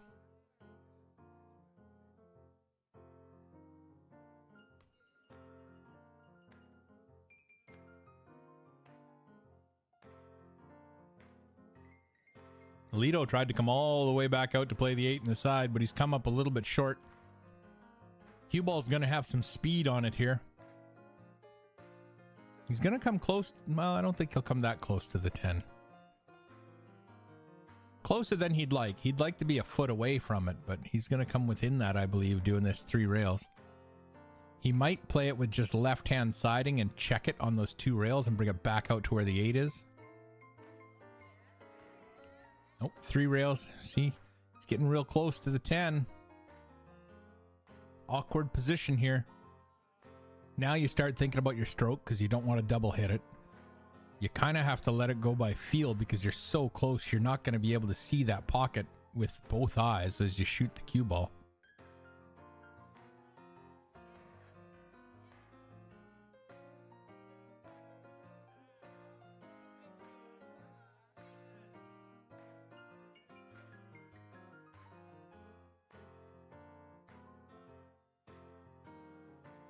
Got to control the cue ball so you don't scratch in one of the other corners. Overcuts the 10. Bien with a great opportunity to tie it up.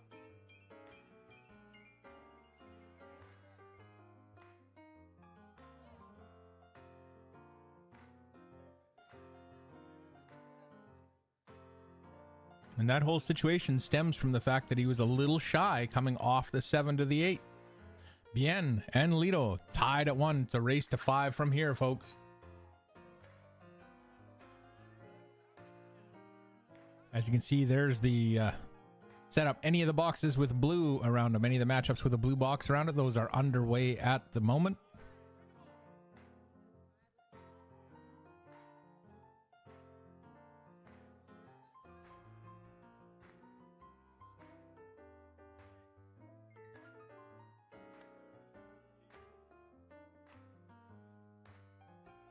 Lito was able to make the left side ball this time. That would be the 4 ball, or last time. So that would be the 4 ball this time. And it's right in the heart of the pocket again. The 9 missed on that right side, but unfortunately, Lito not quite as set up on the 1 as last time.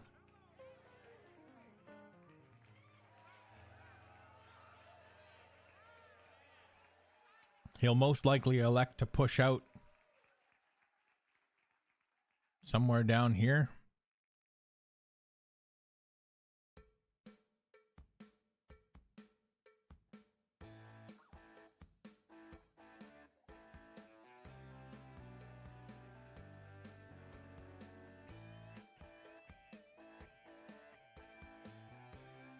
And Bien gives it back to him. You might see Lito just bounce this into here and roll the cue ball that way.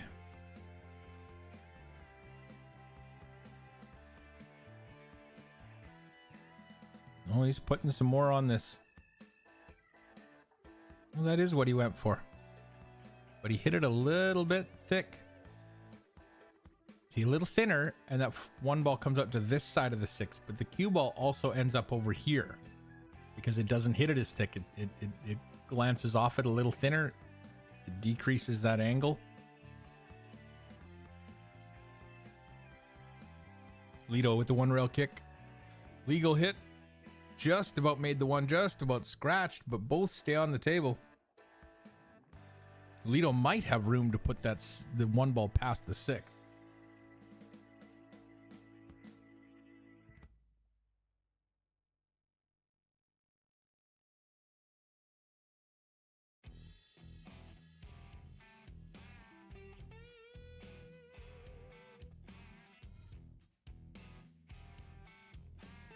Just gonna do a little sharing while we wait for Lito to figure that out.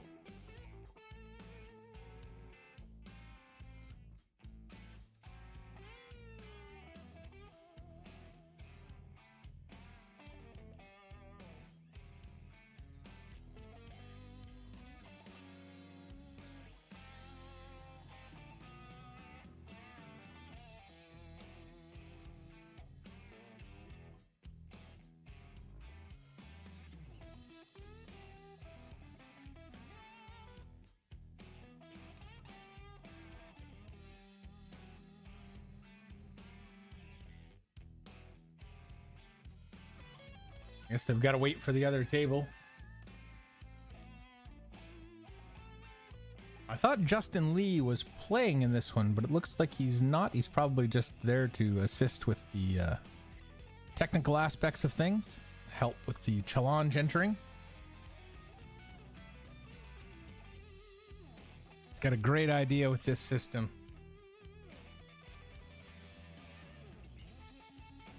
He's working on it, and it's getting better every day.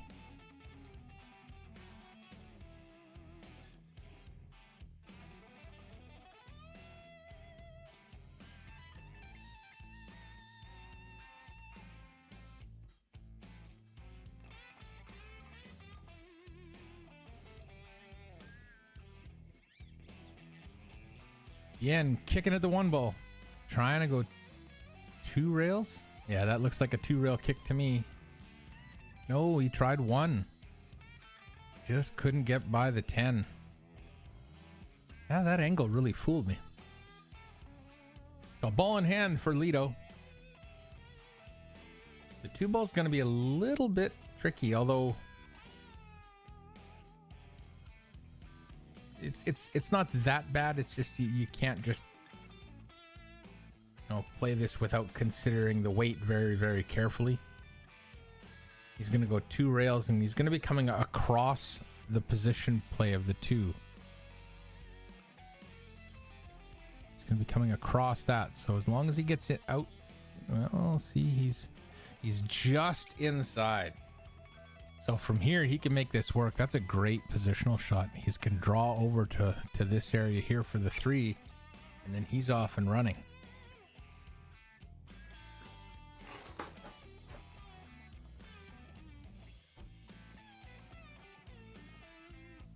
Oh, misses the 2. Ouch, did not expect that.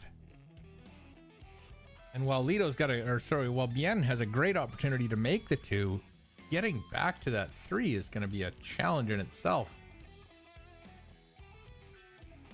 He's got to try and draw off the 2 around the 8, miss the 9. Oh, and he got into the 8. So now maybe play safe, try and get that cue ball into this area here. Just kick the 3 ball past the 10. Going to be a tricky shot. Well, you went after it. Needs that 7 ball to move. It's not going to get there. That's a great shot. Just unfortunate to get stuck on that 7.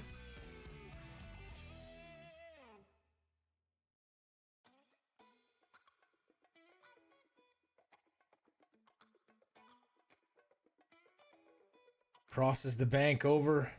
Puts the 5 ball in a pretty safe position, although he may not like his next shot. Anybody else see what's coming?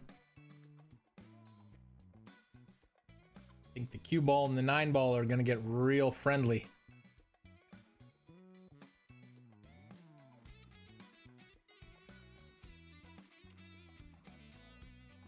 Oh, and it leaks out. He may have given up the 5. Wow. You really didn't expect that.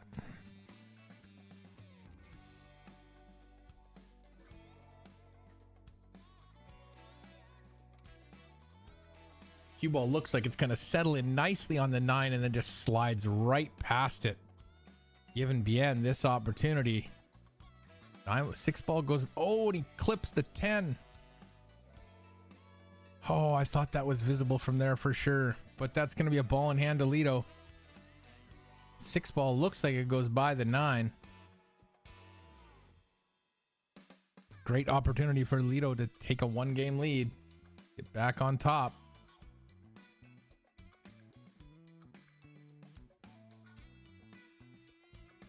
For every 100 points of Fargo, you should double your opponent's score. So at as close to 600, if I'm playing a 700, a race to 10 should be pretty close to 10-5. Race to 20 would be 20 to 10, that sort of thing, right? If I'm playing an 800, it should be more like 20 to 5. And I'll be honest with you, I think I'd feel fortunate to get the 5.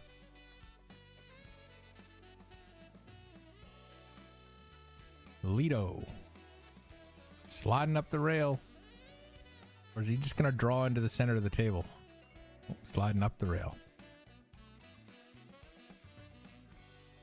Fairly straight on the 9, but he does have a little bit of room. He can draw off this 9. Play this with a little bit of bottom left. About 9:45, 10 o'clock, 9:30, somewhere in there. He'll draw into the rail and spin down table. Oh, and he's overcooked it. Had 9 ball hit the octane boost there, or that cue ball hit the octane boost coming off the 9.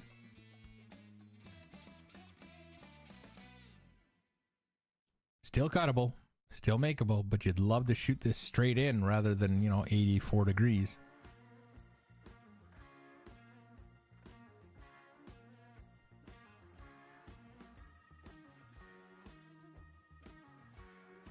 And the cue ball's not going to make it to a pocket. So there it is. Lido leading 2-1.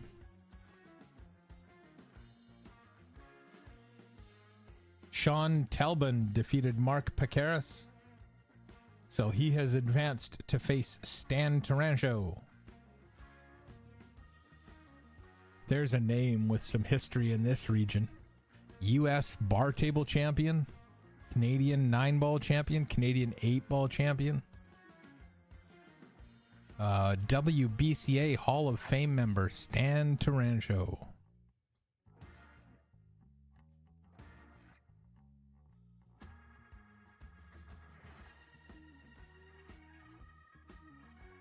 An absolute legend around here. Hopefully we can get him on the stream at some point this weekend. 722 Fargo. Still playing strong. Dry break from Bien. And he's left Lido nothing looking at that one. So most likely a push shot coming. Pushing anywhere, he'll probably push over by this, somewhere between the 2 and the 5. Doesn't want to make it too tough because Lido will just give it back to him. But it's a fine balance on push shots. Trying to leave something you like and they don't. Or maybe a shot that you see and they don't. That might be coming back to him.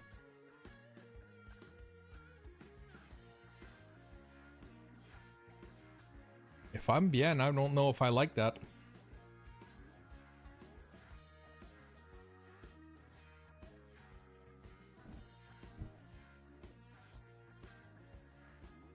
Yep. If there's any question in your mind as to what to do or how to do it, you know, you might as well give it back to your opponent and look at it as a learning opportunity. As, okay, next time I'm here, what can I do or not do? Because even if he messes it up, there's another thing for you to learn. You won't do that next time.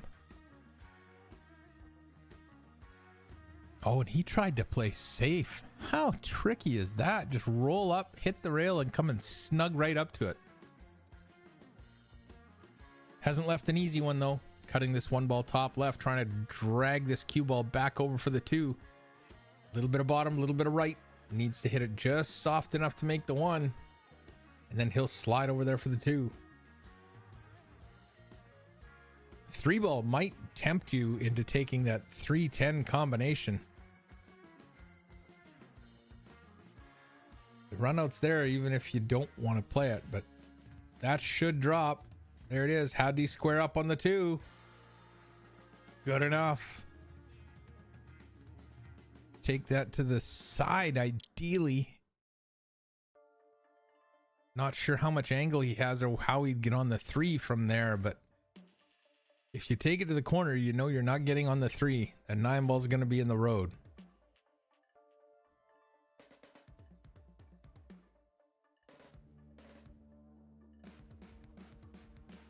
You play safe. Just bunt that 2-ball up the rail, leave the cue ball behind the 9. There you go. That's a smart shot. Oh, coffee pot's ready. I'll be right back.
Oh, there you go. Saturday afternoon, pool on the screen, coffee in the cup.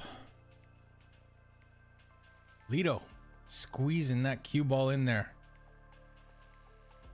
Yen's gonna be it's gonna be in tough to hit this.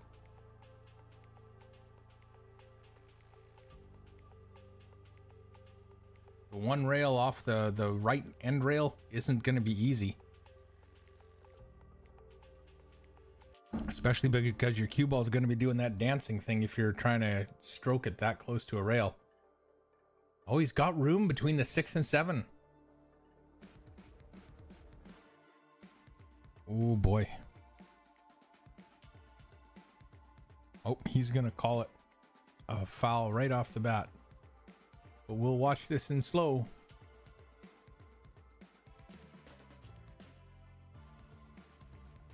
Yep. That was definitely the 9 first.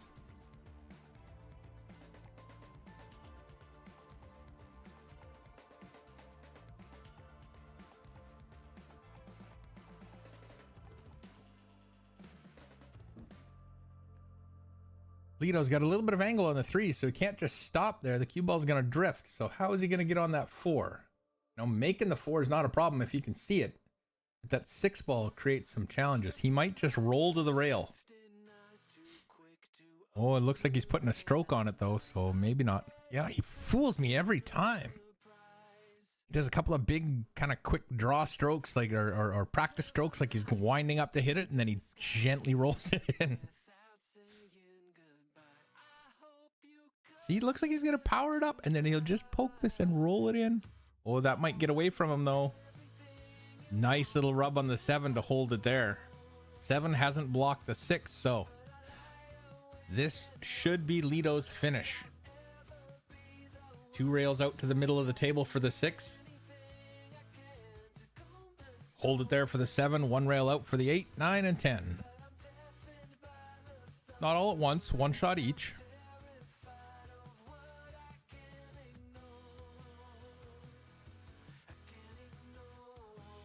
There it is, back out to the middle of the table. He's got a bit more angle than he wants. He might want to play this 2 rails back and forth. Play it 1, and if you have any trouble holding it at all, you might... Well, you'd really kind of have to make a mistake just to end up on the right-hand side here by the head string line so you don't see the 8 or the 7.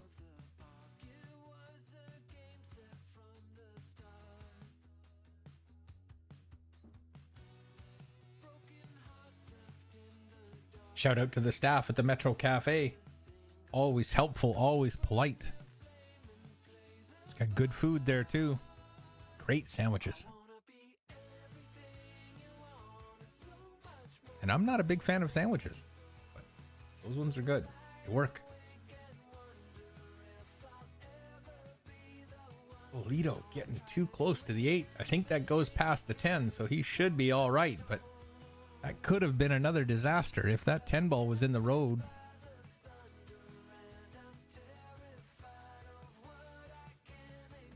So Chris Hines and Iris Wang underway. Joko Yalong versus John Sparks underway. Bien Lim, Lito Antondito is our feature match at the moment. And then Larry Latham versus Eddie 2.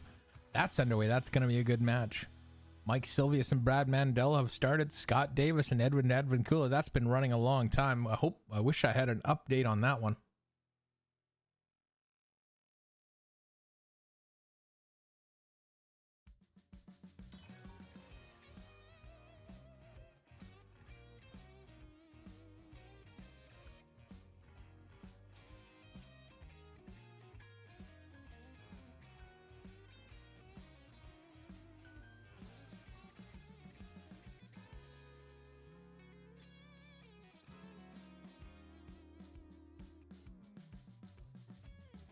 I just pinned the bracket to the comments on the Facebook stream.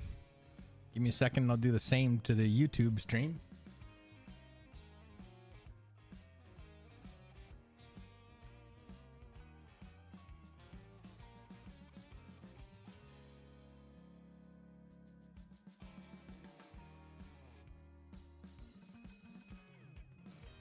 There you go. Oops. Didn't realize that had popped up. I forgot it does that in the social ticker. So Lido up 3-1. See, that's Mike Silvius with the 8, but on the other table in front of us, but the cue ball is gonna find the drink.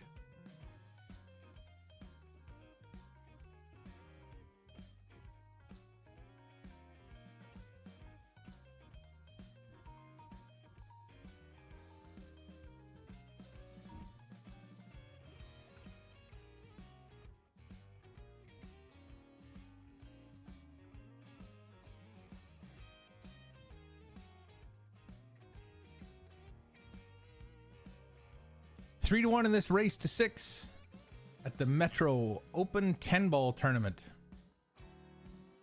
32 players, double knockout. They've handicapped the entry fees so that the races are straight up. My favorite way to play in tournaments. In tournaments, that is.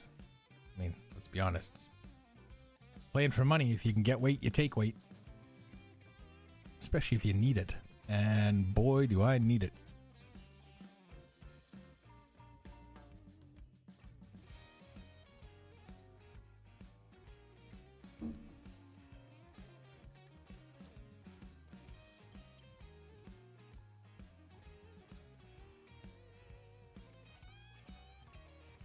One ball goes to the side. Cue ball can run up 2 rails right onto the 2. Don't need to hit this hard. It's going to have a lot of speed to begin with. There it is. Right at the 2. Exactly the way that shot is designed to go.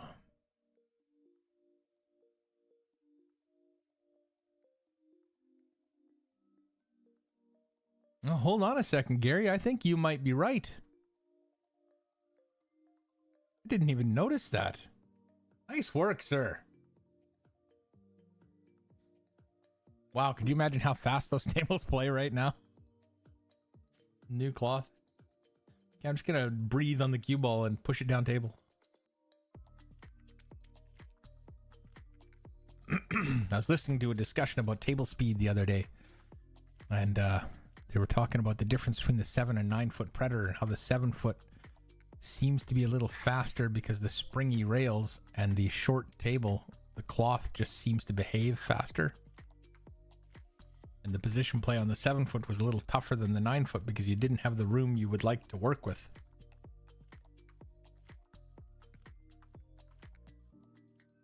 So while I know a lot of people give 7 foots a hard time, I'm one of them.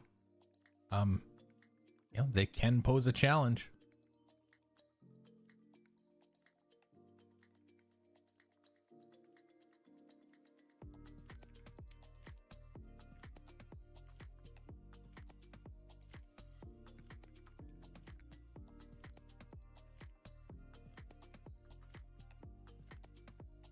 Lido making quick work of this rack.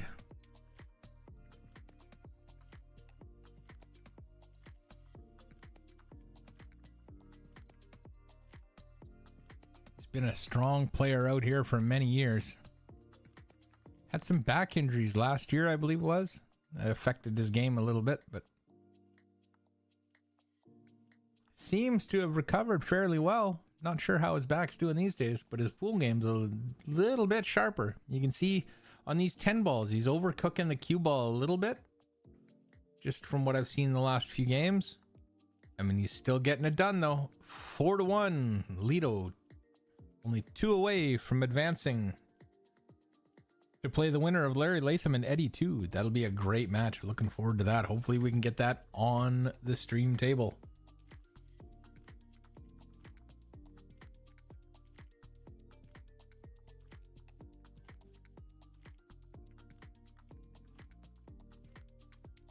Bien Lim with the break in the 6th rack. Needs to get something going here.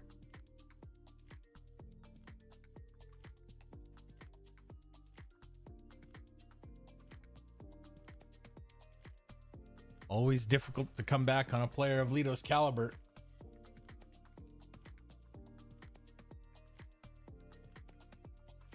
Needs a little bit of luck and needs to shoot his best.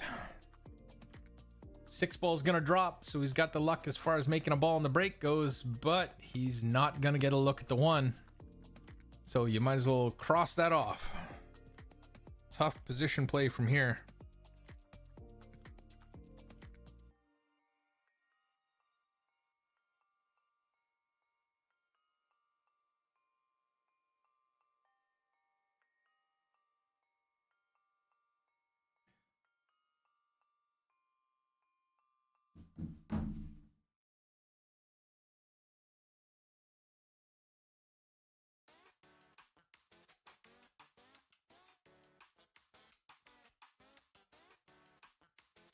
For those of you interested, the Mez Bucharest Open Day 2 is going on right now.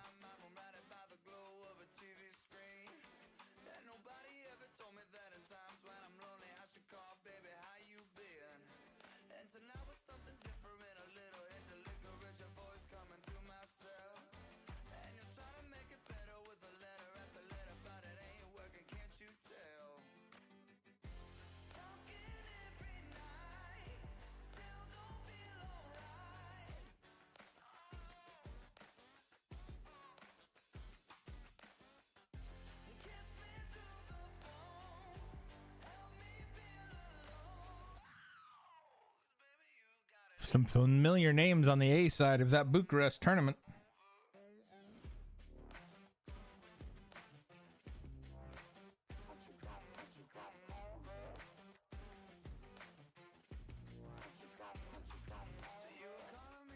Give me a second, I'll run through them for you.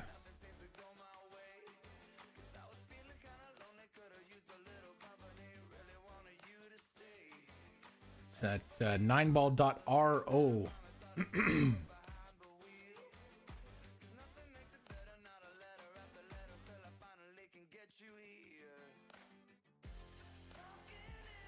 Lito, meanwhile, little straight on the 5. Not sure how he's going to play this to get over the 7. He may have to cut this in the side and slide over, unless he's just going to draw the heck out of it with a bunch of bottom left. Got to avoid the scratch. Nope, he went into the side.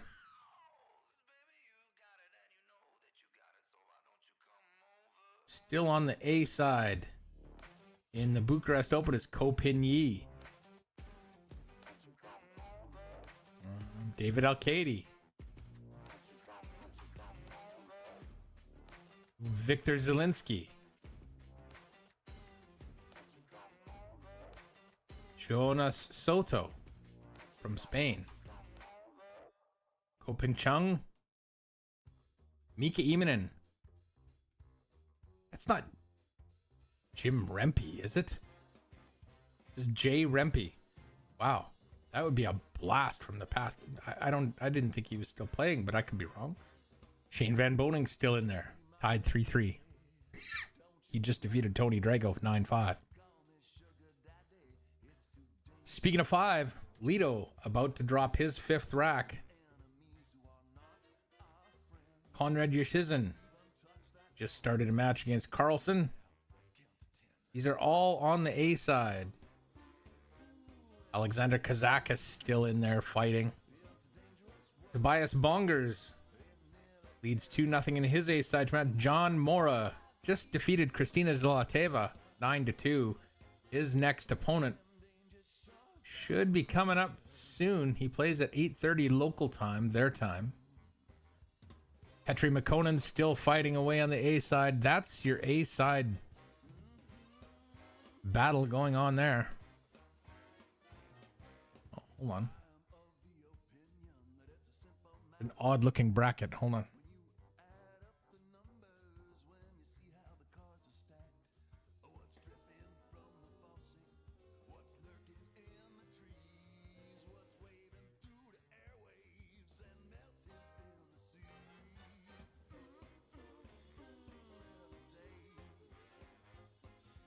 Oh, that's the redraw. That's why it looked funny. I guess they redrew at 16, the final 16. 32, whatever it is. Anyway, just a quick update on that one. Joko Yalong, updating our own tournament going on here, has defeated John Sparks 6-2.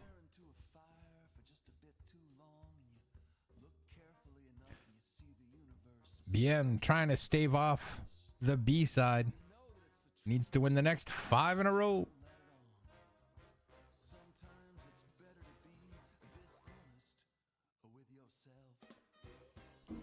Tough to do against a player like Lito.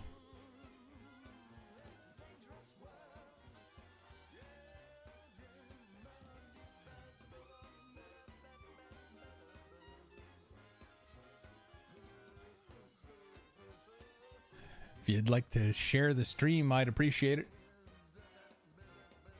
Helps out a lot. And it's, you know, it's decent pool, so I'm sure folks kicking around Western Canada don't mind watching if you're not watching the Bucharest Open. It is a little tough to compete with those professional tournaments.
Just trying to do some sharing here, but for some reason the share button doesn't want to pop up and give me a menu. So I was just messing with that, but I think I got to sort it out now.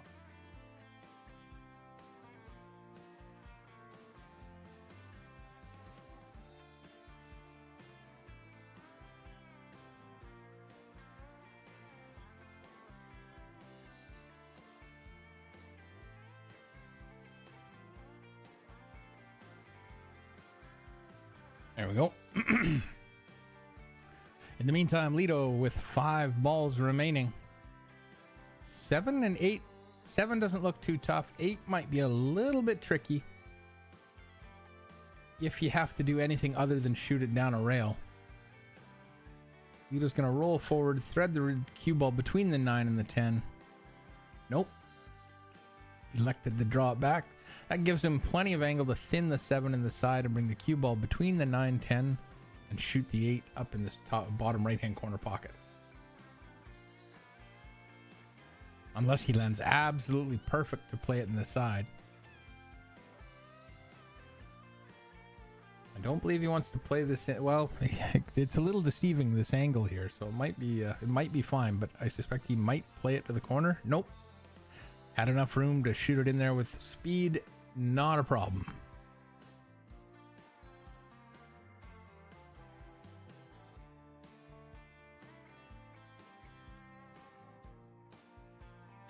He would have liked to come over a little bit further, but this is fine. He'll be able to put this right in the heart.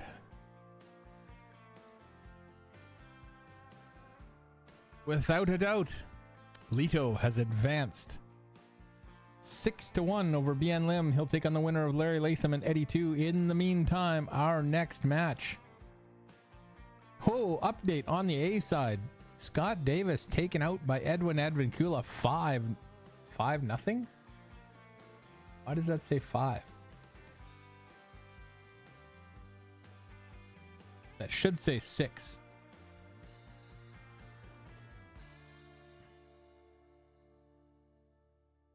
Maybe he had, yeah, I'm not sure. I'm not sure on that.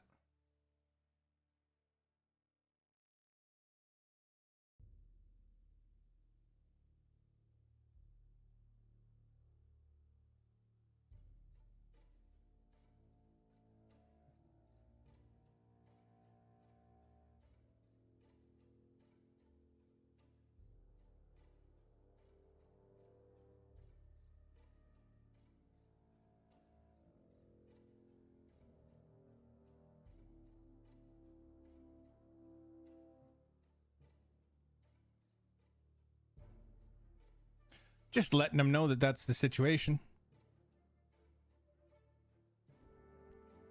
What was our last one? Oh, this was that attempted kick from Bien Lim. Well, it was 2-1 very early. Just caught the 9-ball first.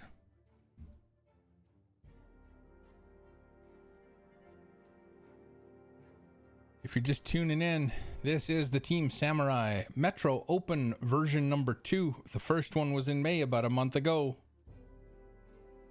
We've got another tournament coming up too. I will throw that poster up. I just have to find it, so bear with me.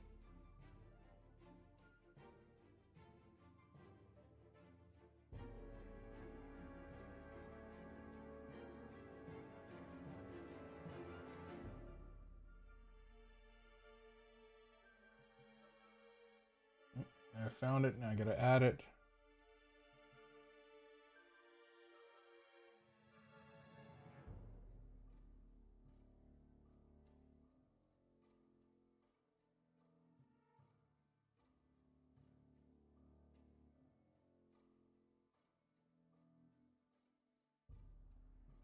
Coming up in July 8th to 9th, the 2023 Summer Tournament of Titans. No green fees, no admin fees. 100% of the money gets paid out. It's handicapped 8-ball with scheduled matches. You will have a match start time. $60 entry, 48 players. Kicking Billiards will be there. Well, we'll be here to do the live streaming on one table. We'll see if we can't get a second. That'd be great, wouldn't it? An auxiliary table. We'll just start up a second stream. Do it twice. That wouldn't be bad. Anyway, folks, our next match looks like it could be Dexter Ambang and Sean Seguin.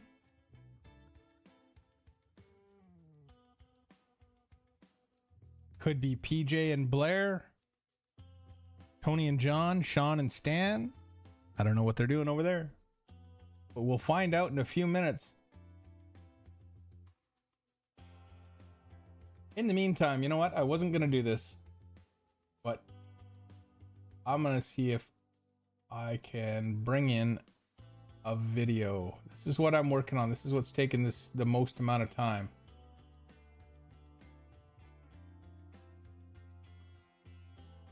And because, of course, I don't have... I have this thing called a full-time job. I think this is the one.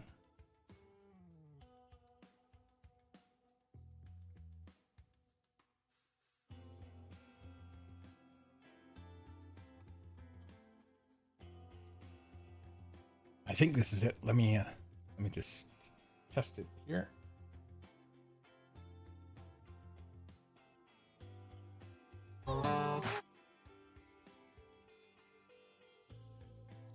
Okay. Sneak preview.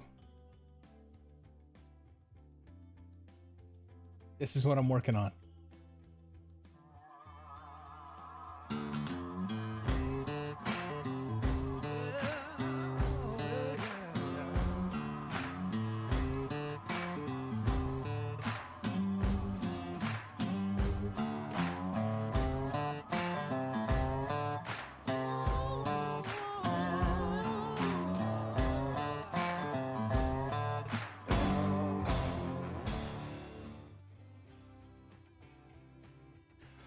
So that's in the works. We'll see how it works and see how long it takes me to do it, because frankly, I'm not a computer technician. I'm learning a lot of this stuff as I go. And there's a lot of doing something and then going, okay, how did I do that? But we'll see. Hopefully I can get it done in the next couple of months.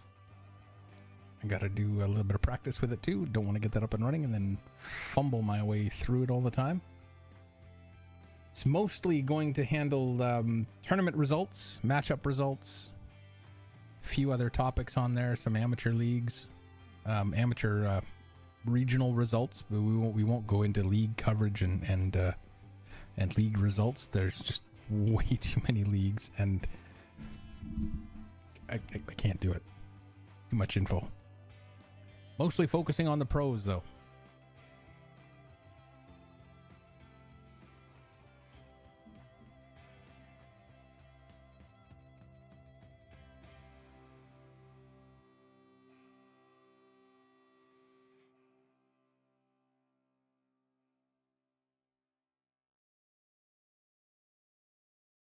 I think that's John Hunter warming up.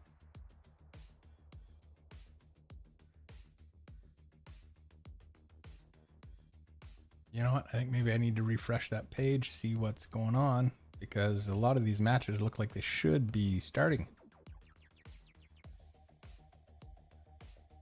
I've only got 3 matches going according to the challenge. Might be due to the fact that there's a bit of a log jam. I don't know.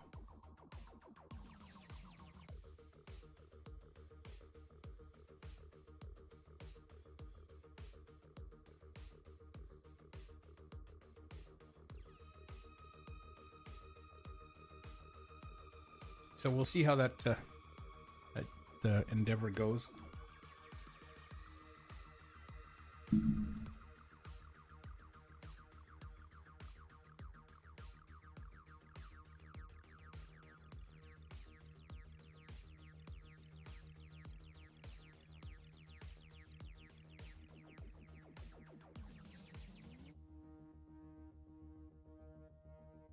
Not sure if there's any updates on the Mez Bucharest Open. Some of the final 15. David Alcady leads 6-1 in his match over Lopotko.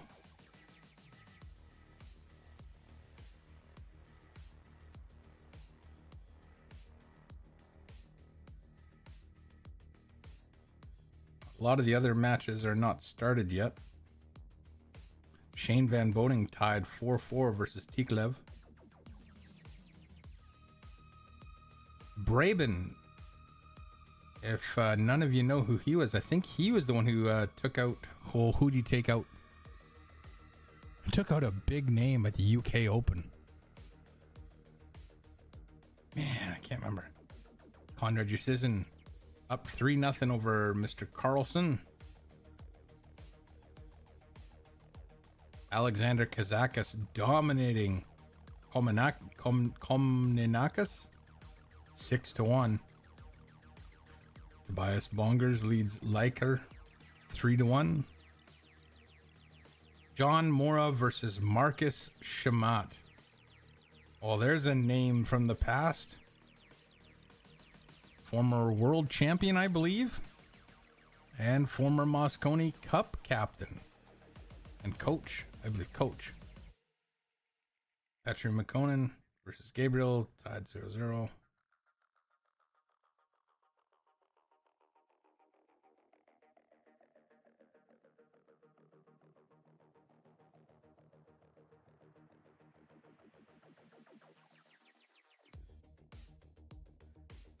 I thought Mika Immonen was still in there.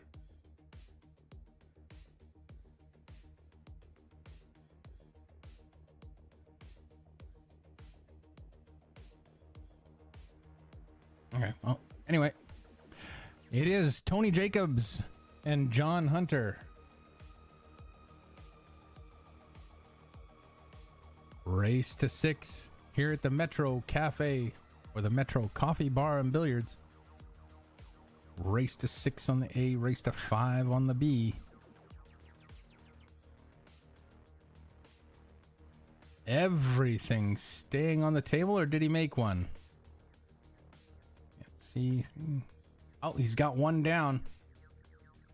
Not sure what he's got to look at with the one, though. That could be tricky.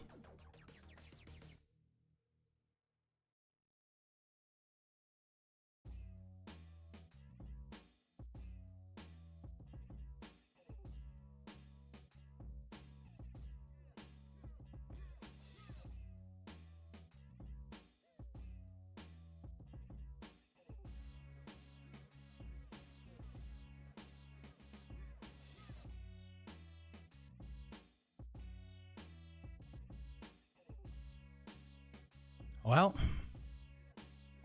John not thrilled. He's going to have to hit that rail first and spin into it. He's not going to make it in the corner. There's just not enough room to get the cue ball in there.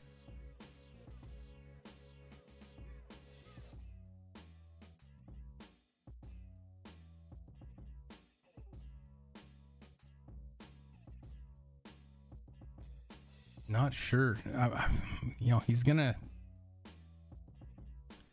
If he plays this to hide the cue ball behind the 7, he's not going to have enough speed to get the 1 ball to a rail. If he has enough speed to get the 1 ball to the rail, the cue ball's coming out.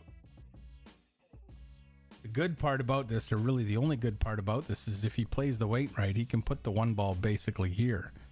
The cue ball will come off the 7 and might get in tight on the 8 or even, go a little long and then out here. It's just got to miss that 7 and spin into the 1. Nice kick. You got unlucky to bring the 1 ball all the way down here, but I guess that was going to happen anyway, just with the power that you needed to hit the 1 with.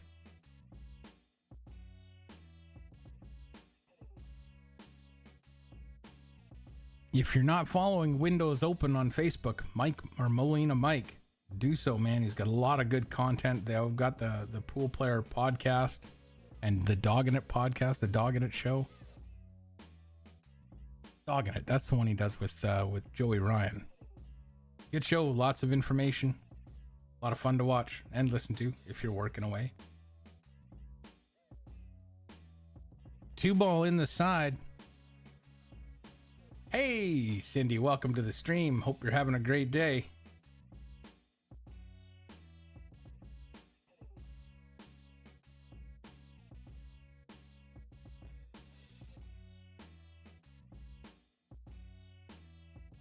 I agree, Cindy, and they always get Mike Panozzo in there as well, who's just adds so much credibility to what they're doing. It's pretty fantastic.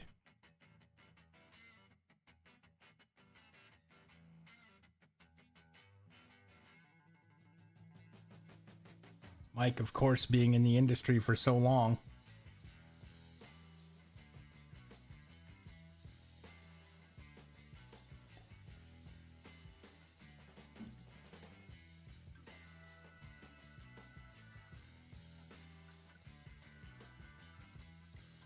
Trying to cut the 4 in and get that cue ball out there for the 5, but he's going to push it into the rail. He held the cue ball nicely, but unfortunately for Tony, he's going to give up the 4 to Hunter. Hunter can play this with just a little bit of right-hand siding, maybe shoot this, 9 or 8:45, 9 o'clock, and he'll come inside the 7, almost right back at the 5. Split the difference. Up that way for the 5 in the top right corner. Oh, and he missed the 7, but he hit it thin. If he hits that thicker, it comes back sharper. Not sure if there's a line of sight to that 4 ball or not. Oh yeah, there is. It's good. So Tony now just needs to navigate around the 9, get that cue ball up there for the 5. Easier said than done, especially from long distance. Stuck on the rail. Well, he's dropped the 4, smashed the 9 in the side, but he's not ended up on the 5 fairly well. This could be, he could play this thin. Nope, he's going offense. All offense here. Bank sides, got to get the cue ball out of the way from that double kiss.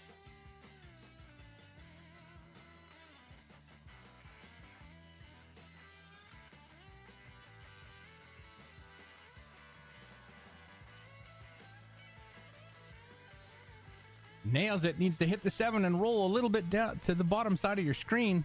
I think he's there. I can't see his reaction. He's a little bit off screen.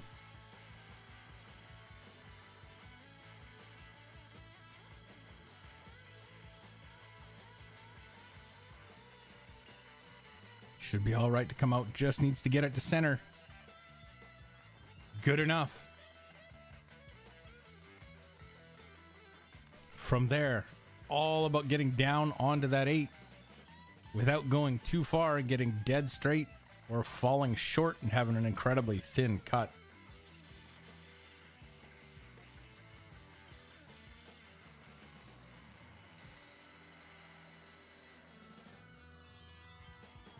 It's a little light. Saving grace is there's nothing really in the road. Straight top should keep you pretty straight up and down the table. You do not want to collide with the 10 ball and just create a lot of unpredictability in that regard. You want to go straight up and down, come back into the center of the table for the 8 in the bottom left corner. Or if you go too far, you've got this bottom center pocket.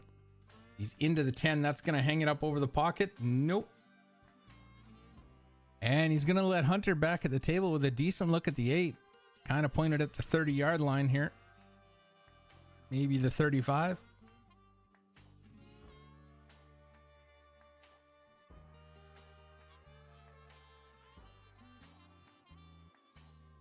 But cutting it in doesn't need to go anywhere. Just needs to keep the cue ball out of the pocket.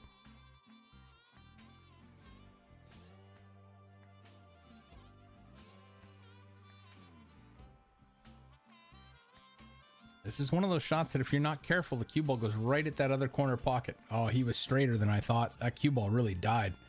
Nicely done, John. John Hunter taking the lead 1-0 over Tony Jacobs here at the Metro Coffee Bar and Billiards. Cafe Bar. My bad. Cafe Bar. Metro Open 10 ball tournament today. This is a 32-player double knockout tournament run all in one day on 6 7-foot valleys. Sorry, diamond. Blue label diamond. Not valleys.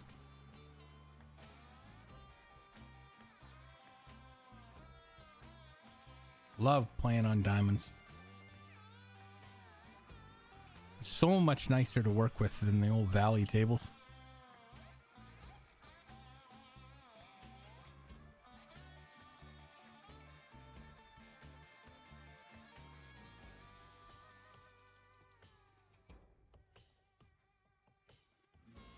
So the first game is in the books. We'll watch and see how John breaks them. Hunter. Left, right, center. Whether he's going for the one ball in the side or whether he's trying to smash one of the second balls into the side. If you watch the 3 and the 5, if they can go unmolested around the table, they sometimes go 4 rails in the corner. Respective to the location. So 3 ball top left, 5 ball bottom left. But it is pretty tough for it to go around 4 rails. Much more common for the 7 and 8 to dive towards the side. Break shot's the most important shot in pool.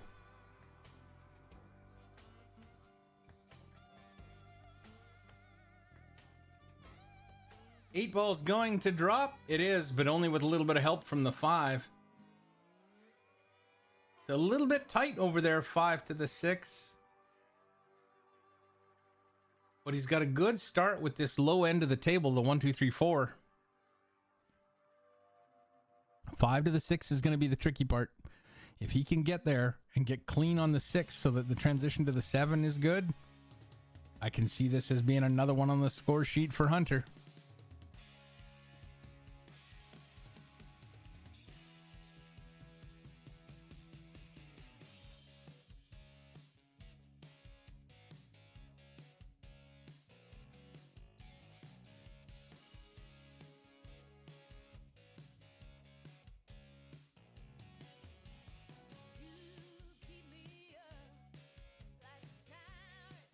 Just going to do another share here while we wait for him to sort out these first few balls.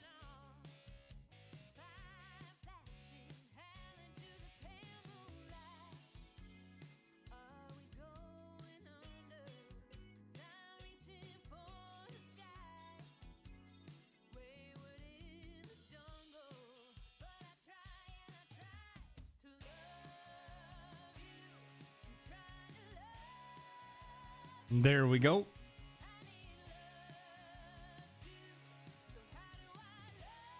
Got a huge target area that you can make work with the 3. Doesn't need to go near that side. That cue ball needs to stop. It's going to just roll to a stop before falling in that side pocket.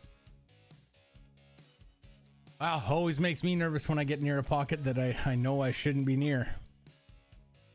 Heck, makes me nervous when the players do it and I'm just near talking about it.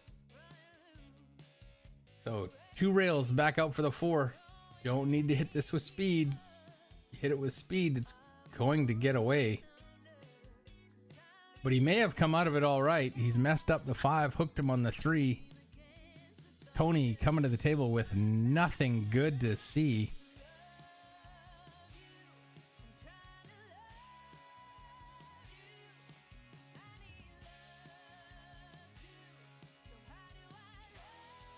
One rail at the 2, top left corner. Always a little bit of luck when you kick in these shots. A good solid hit. He's not going to end up with a safety on it, but he's not exactly sold out either. John Hunter has to come with a shot here.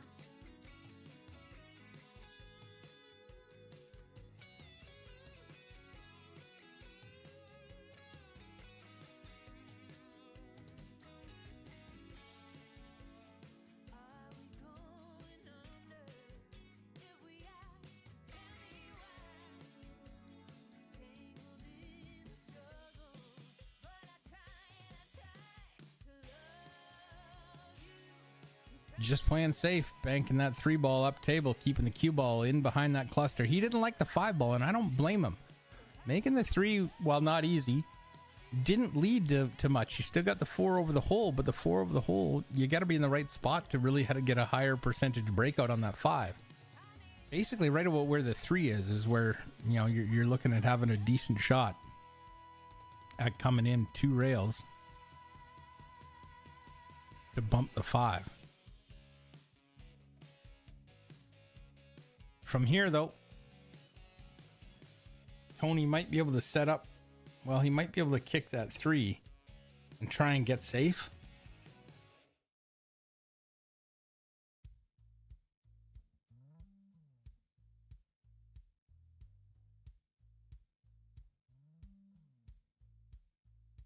There's a power the eye can't see. There's a force that can't be hidden inside me. 2 rail kick at the 3. Just trying to make contact here. You almost want to play a little bit below center on these so that you don't mess up the angle with the top spin, because the top spin with pace can really fluctuate on this on these tables.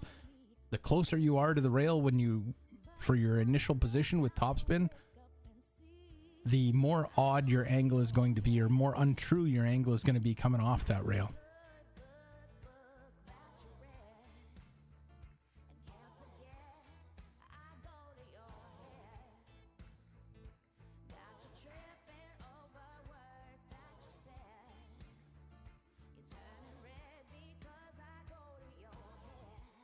Hunter trying to break out the 5. Rattles the 3. Got the 5 to move. This may end up being all that is needed to be done on that cluster. See whether Tony can make anything happen off this 3.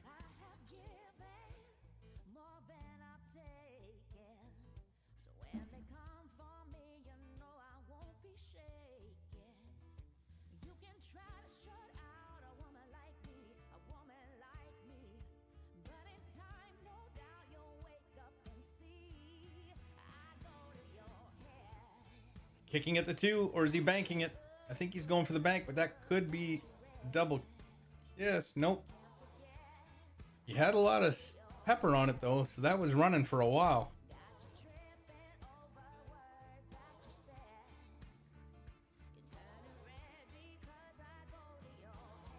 Hunter staring at the 50-yard line.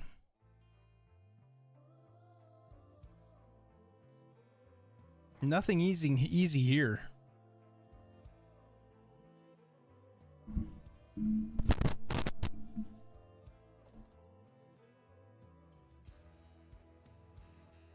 Tried to cut the 3 in, would have got in on the 4 if that 3 ball has some spin on it. Nope. I thought it looked like it had a little bit of right hand spin headed towards that rail, and that would have been fortuitous of Hunter to have that 3 ball spin in behind the 4.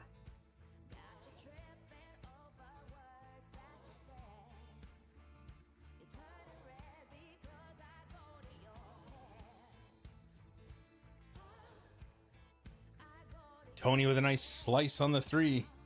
He's going to get back up there for the 4. With the 4 being over the side, there aren't too many places on the table where you're not on the 4. This is the tricky one, though. Getting onto the 5.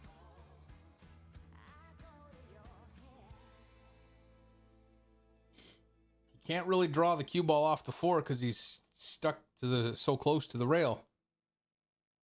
So I'm not sure how he's going to play it.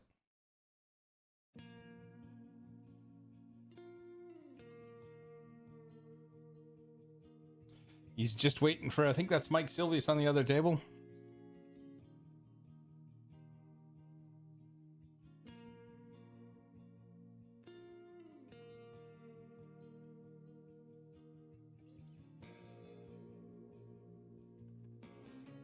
Oh, he needs that to slow down. I think it's gone too far. Close, though.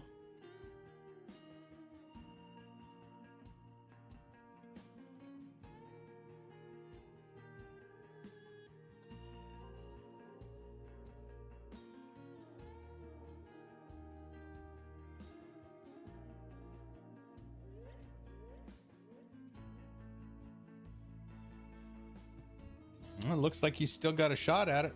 No, he just had the edge. He's trying to get safe. Needed to get that cue ball up there using the 6-7 as blockers, and he's done it. Hunter, having to kick at it, has already called the 5 in the bottom left corner pocket.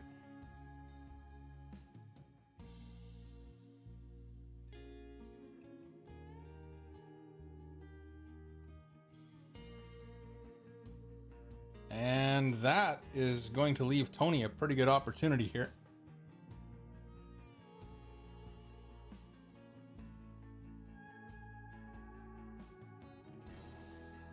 Something to do with the 6. 9 goes. 6 goes to the side or the corner. All depends on how you want to play it.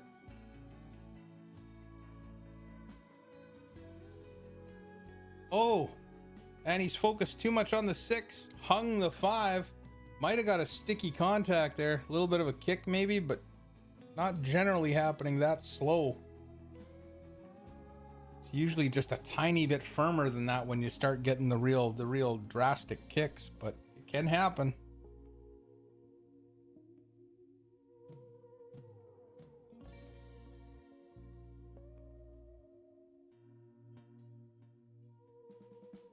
Hunter can play this 6 in the corner to bump that 7. He wants the cue ball to roll forward about a foot after he hits the 7. If he doesn't like it, he'll take it to the side and just bring the cue ball back. Well, I don't know. I want to watch that one again.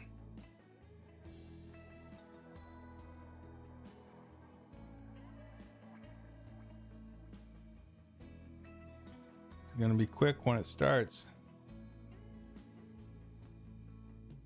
Nope, good, clean hit. I love that replay.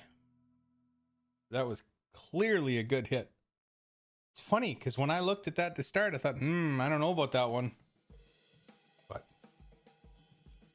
Hunter obviously had the great view of it, so he wasn't worried. He knew he'd hit a good shot. Oh, that cue ball needs to run. Anything could happen here now.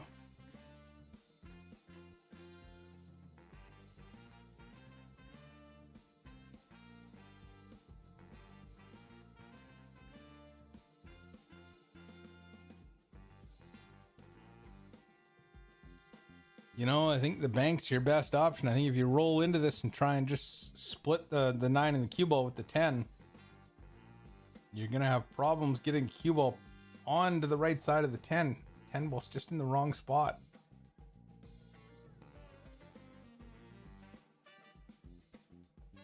He elected to try and cut it in. Didn't get it done, but didn't exactly sell it out, leaving Tony facing that right hand 50-yard line.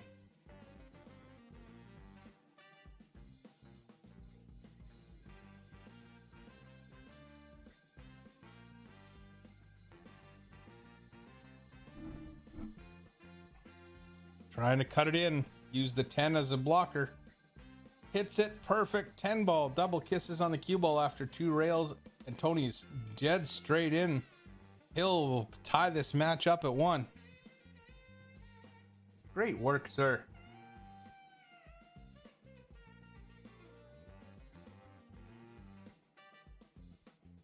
No more updates available yet. We're still waiting for the winner of Chris and Iris and Larry Latham and Eddie too. I bet you that one will be a 6-5 or 6-4 victory for whoever wins. Two very good competitors, very close in Fargo, if I remember correctly.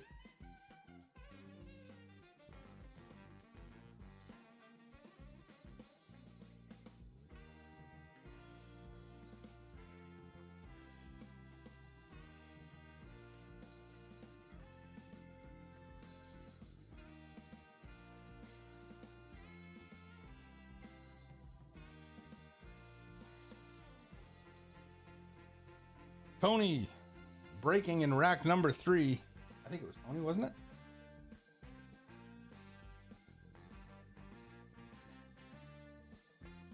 Good break. He's got 2 of them down, 3 of them down, 4 of them down. Wow.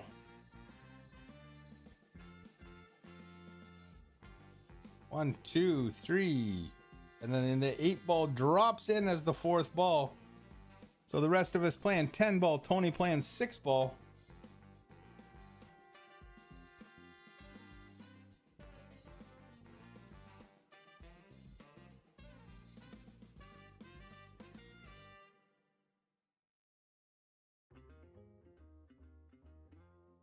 Tony looking at the cut, might end up taking the bank. Actually, the cut's probably the better shot because you can play this slow with a little bit of left and get the cue ball between the 5 and the 7. Back down for the 2 past the 10. Just nice and gentle.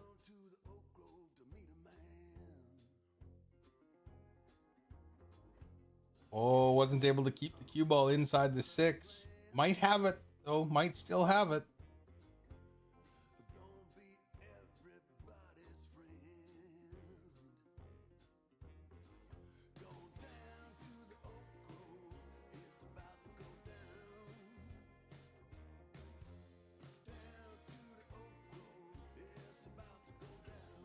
Trying to squeeze the 2 in. Got to get the cue ball past the 10 for the 5. He might be there, but it's going to be close. We'll know in a second if he gets down to shoot it, if he walks around to take another look at the other angles.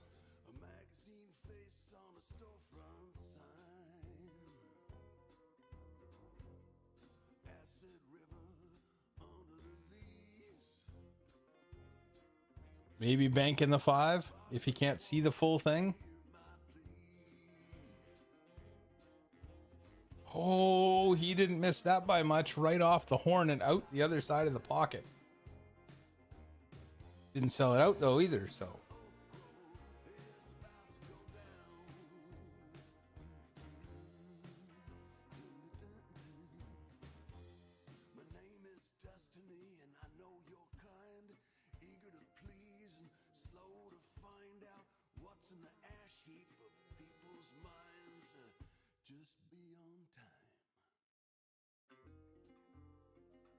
Oh, shoot. I have to make a phone call.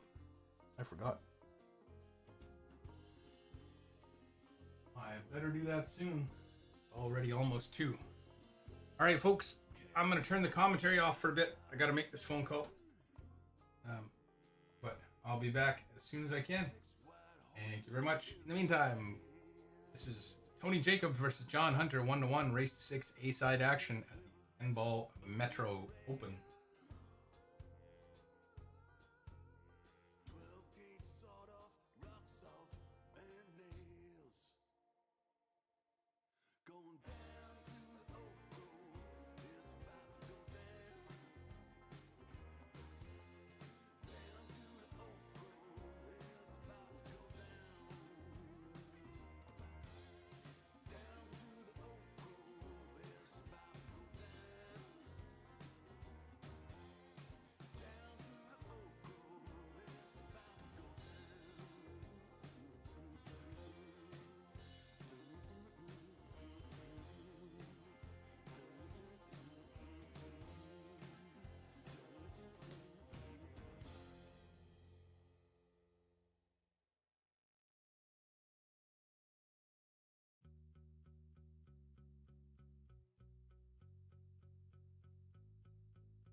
mind today for the first time in a long time, and I pulled out my phone and rang.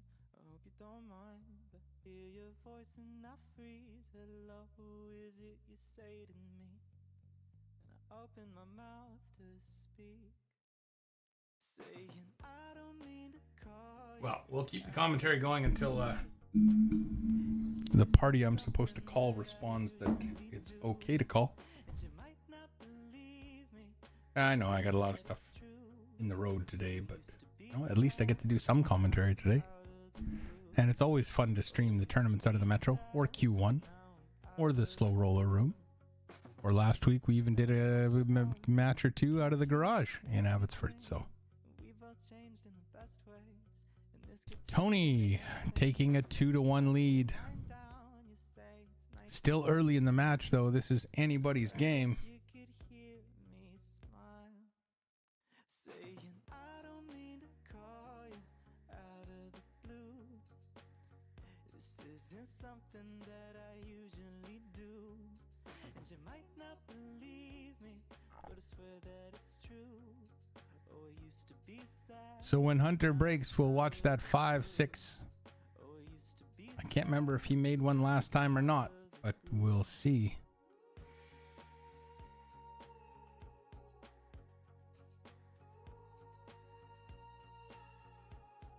Cue ball in the drink.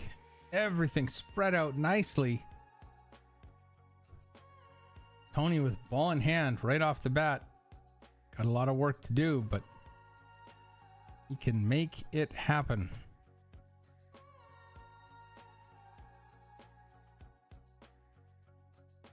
I don't mean to call you out of the blue. This isn't something that I usually do, and you might not believe me, but I swear that 1 to the 2, not a problem. I used to be sad, but Stroke looked a little hesitant there. oh, I used to be sad. Might just try stopping right there. Yeah, he's going to walk over and take a look at it, see if he likes it. See how far exactly he can go. He can go quite a little bit of distance there.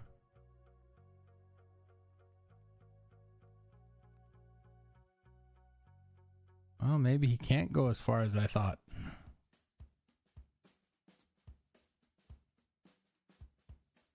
Oh, drew it back.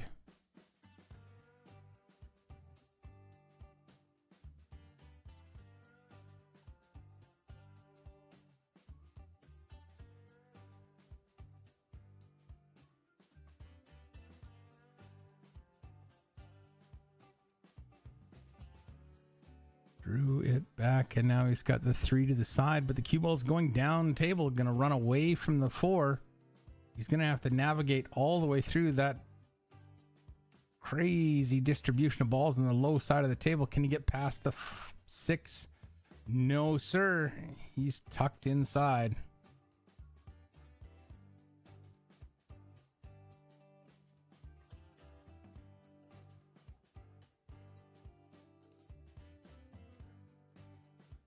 Probably going to have to kick up and down for this.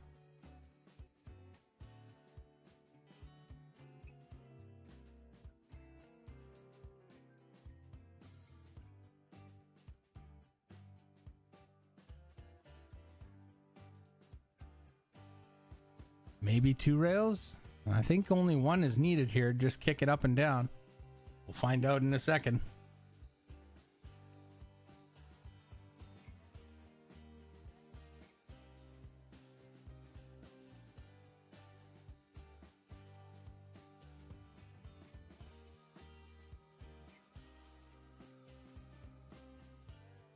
Nicely done.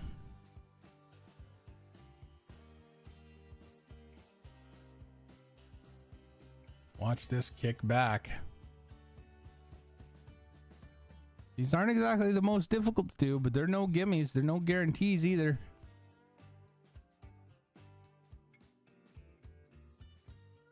Clips it nicely.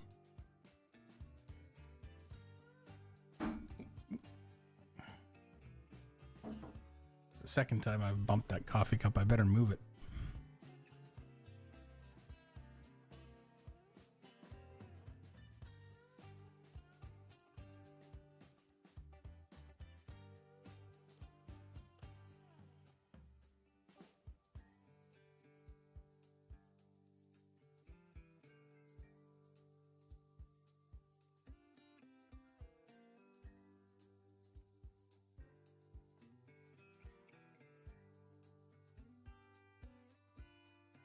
Six ball, top left corner pocket for Hunter. Little surprised to see him back at the table here. I thought that was going to be taken care of by Tony, but unable to get it done.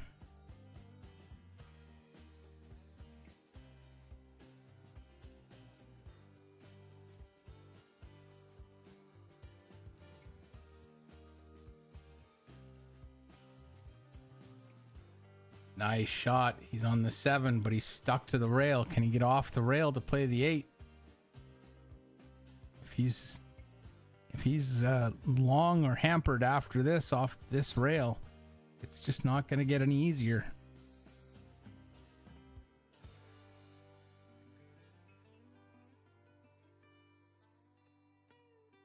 Into the side rail. Tony with a chance to get his third.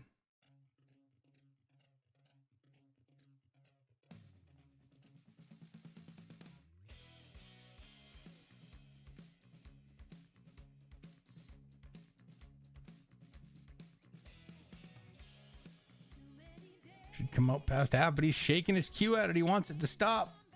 And with good reason. That's a lot of angle to correct.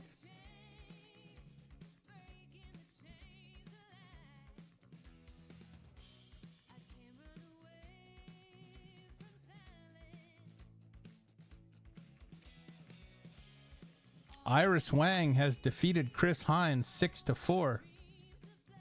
Her game's really coming along quickly. Oh, Tony might be in a bit of trouble here. He's going to have to play that 9 to that bottom left corner pocket and ever so gently roll the cue ball by the 10. If he plays it with too much power, he just pops the 10 ball into the rail.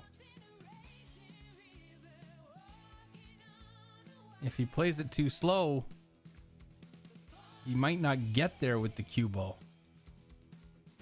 The speed is not commensurate with the outcome that is desired here. I don't think there's a problem with making the 9. We'll get the replay on it.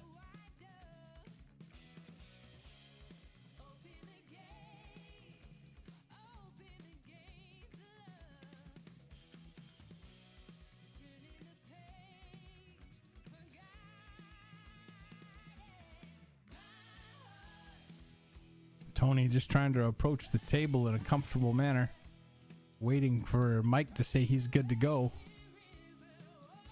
So a little bit of bottom right. Is that what he's trying to do? Pull through, or is he trying to power the 10 into the rail? Drew it back. Hit it good. I believe that was a good hit.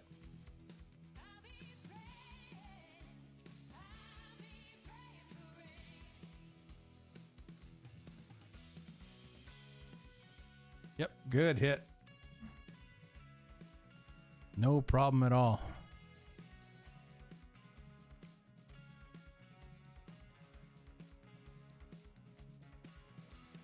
Never hurts to double check it though. Never hurts at all.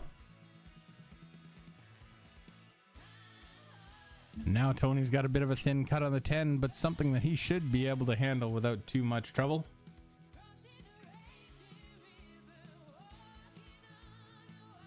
Just needs to keep the cue ball out of that top right-hand corner pocket.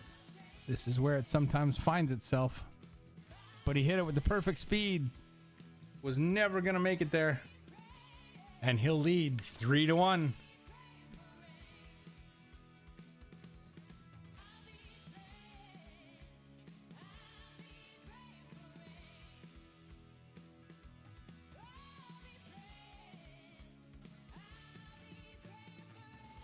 I don't know whose break it is now.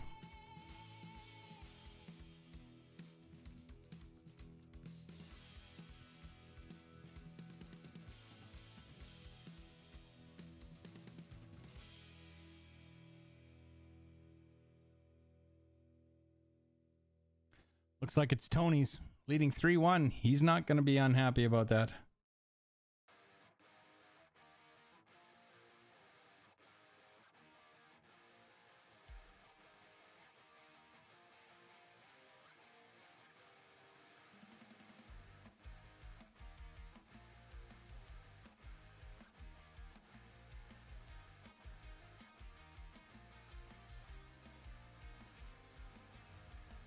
Here we go. 3 and the 4. Watch them. They like to disappear out the side door. Yeah, kind of rhymed. It's kind of pathetic. I'm sorry.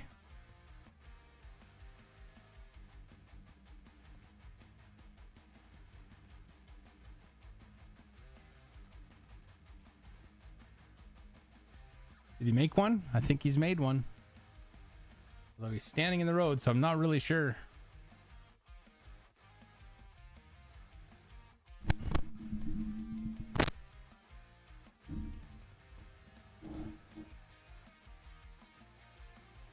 Yeah, he's made a couple. One, or the 2, the 3. Yep, 2 and the 3 are gone.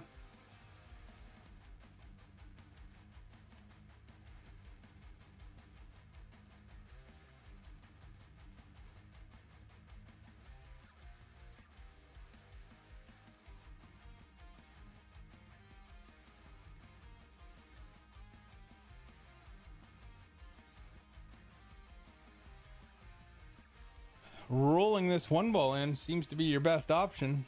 Roll it in, take what you've got on the 4, work from it after that. You don't really need to break anything out. Everything's wide open. That 5 ball might be your trickiest ball if it doesn't go past the 8, but you can take it to this either side anyway, so.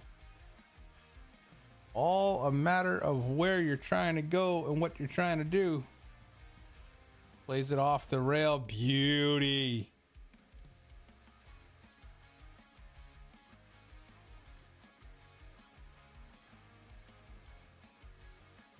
Just clips it.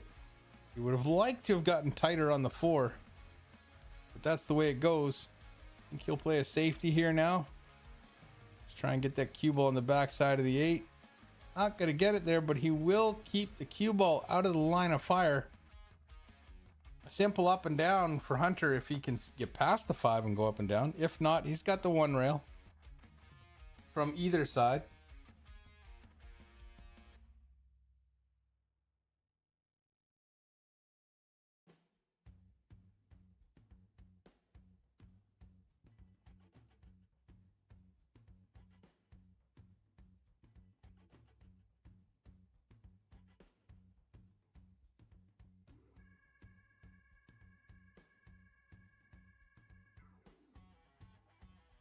Well, this could be interesting with the 4 ball too. The 10-7 look like it's going to get in the road if you try and take the 4 ball and come around.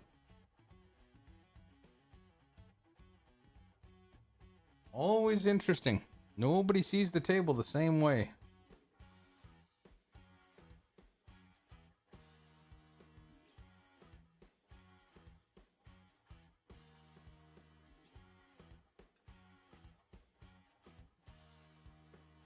Very interesting.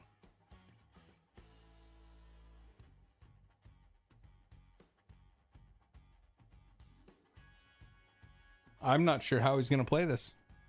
I think he's not going to go for the combination, is he? He might.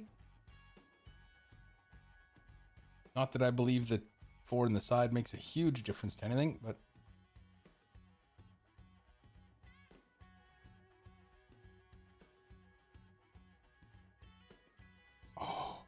he's really hoping that continues to run. It does, but it's still a ball in hand, or sorry, still a safety opportunity. It's not it's not an actual safety itself.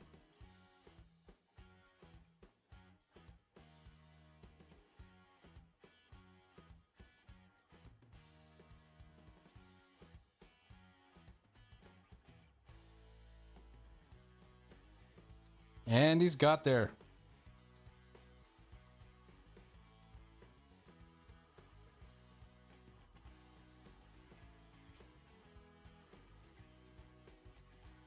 Always interesting.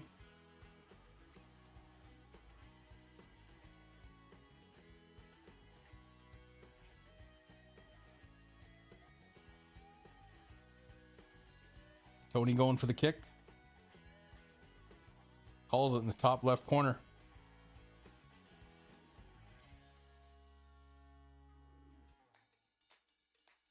A lot of different ways to figure out your angles.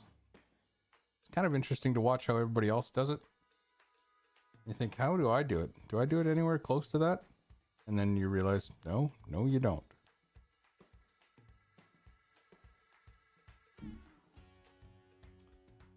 I usually use this type of a configuration to figure it out. You know, you draw your line straight across, straight into the rail, straight into the rail. I realize that because of the camera, these lines look a little distorted. And there, so that should be your contact point. Right? So that if you're aiming, where the heck is the little button there? You're aiming it right about there to kick that 4-ball in. I didn't draw that first line on the 4-ball in the correct position. I should have drawn it where I wanted to hit the... There you go. Nice kick, sir. I want to watch that again. And the little black dot is where I was saying he needs to kick. Let's see if he comes close to it.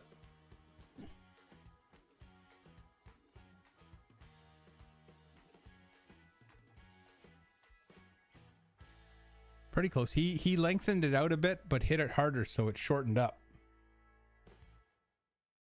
Got back over there for the 5. Now he's on the 6. Working his way through the problems.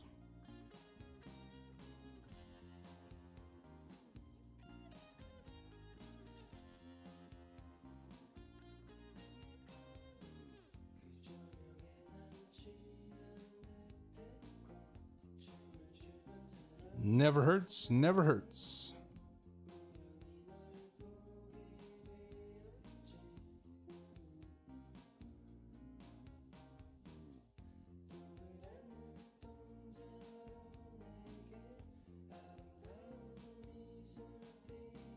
Oh, is he going to land on the 7 or is it going to be the 7-10 combination?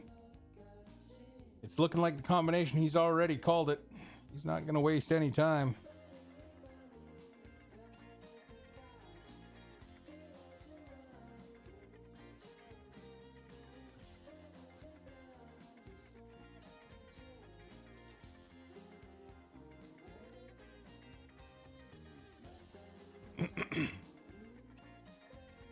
He's going to have to get the rake for this one, stretch out a little bit. That's a long reach.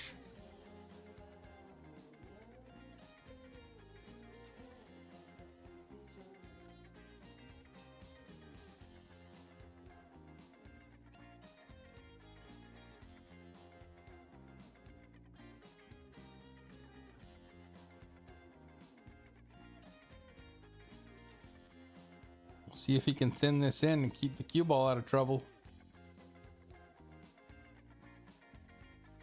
Sometimes focus so much on the shot you don't think about where the cue ball is going. It's going to have speed off of this. Enough to come down to the end rail at least. But he's made the 10. He's kept the cue ball out of the drink. All positives for Tony Jacobs. Headed to the land of 4-1. Gets it done.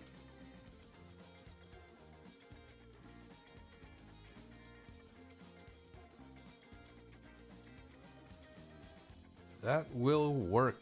That will work just fine.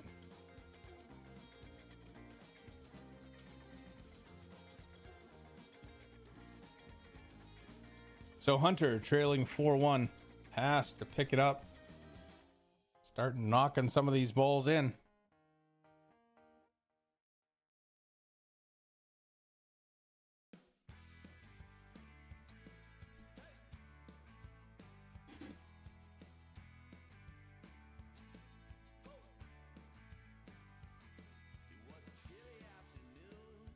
Hunter trying to make the 5 or the 6. Keep that cue ball and the 1 ball somewhat close together, so he's got a shot at running this out.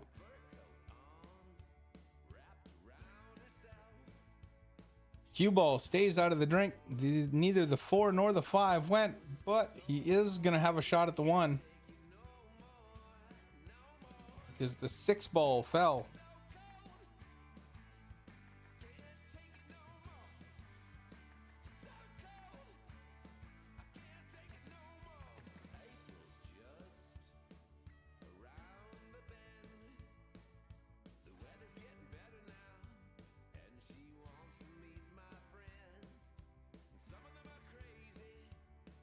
Gets the 1 to drop, opens up the 2 and the 5. 7 ball looks like it may have been improved to the point where, well, you at least play the 7-10. Getting from the 2 to the 3. You're not going to need to play the 7-10. You've got the 3-10. Of course. Not sure what I was thinking. Okay, to get back within 2. There it is. Hunter with a super quick finish to that rack. We'll bring Tony back to the table. His turn to rack and break.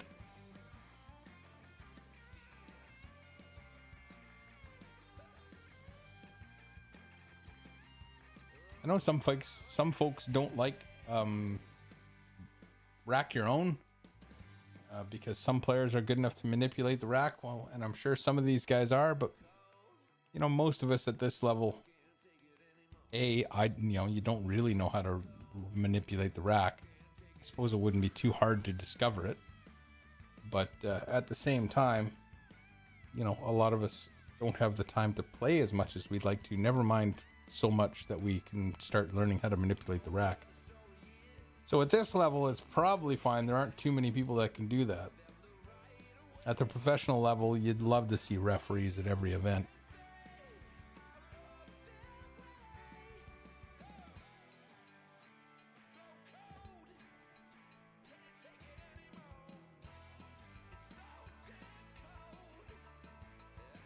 Tony just waiting for his opponent, or for the opponent on another table to vacate the space. Tables are a little bit close together here, but that's fine. That's fine. I mean, we're all used to it out here now, so no big deal. Mike Silvius advancing through Brad Mandel 6-1. Dexter Ambang and Sean Seguin are underway.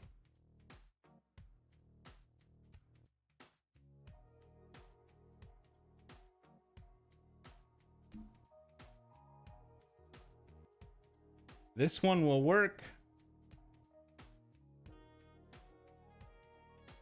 Layout might not be the easiest, but it can get the job done.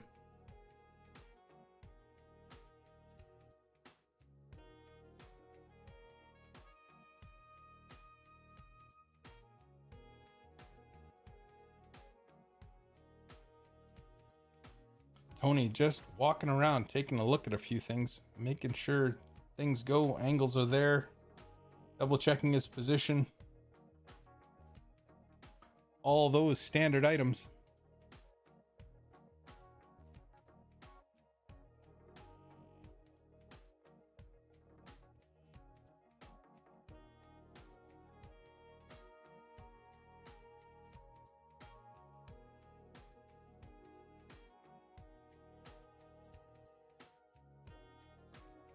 Combination 2 to the 3.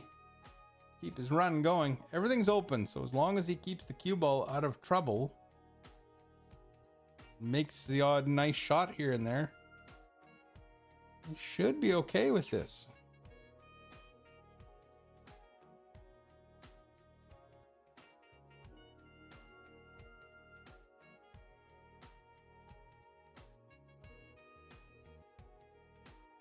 Tony taking his time. If you're gonna hit this, you've got to roll it in so slow that that 2 ball isn't gonna go anywhere, or you've got to hit it with enough speed that if it goes anywhere, it goes into that 8 and gets away. That'll work.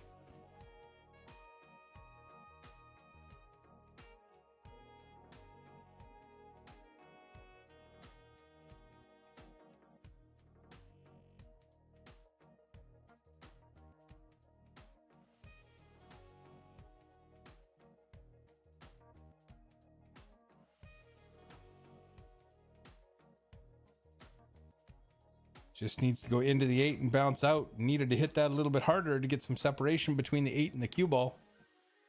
Having the 8 ball go down table is not a bad thing. 7 ball is still going to allow you to get there.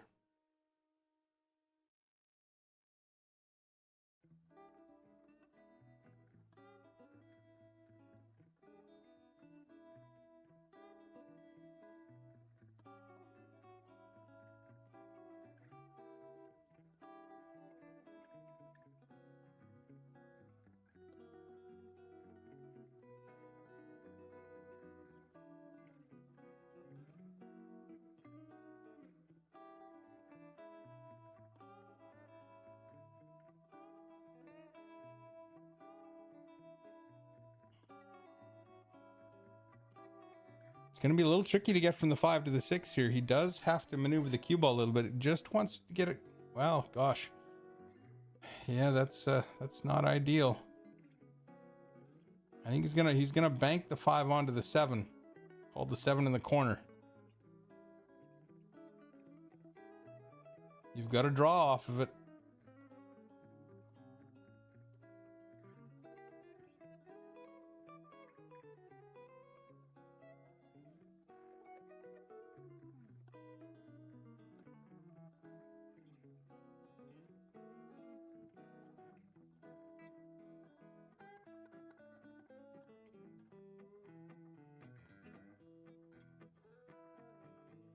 He's not liking it. He's really, really taking his time here.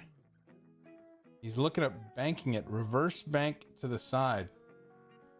Safest way for him to play it without scratching or without selling out the rack.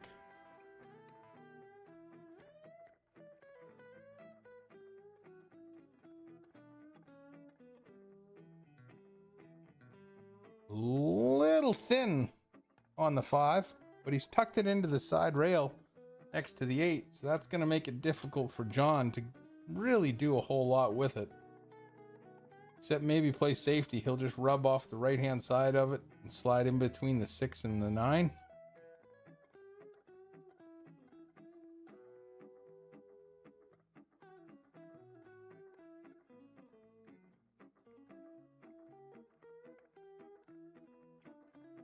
You know you don't have an offensive shot here, so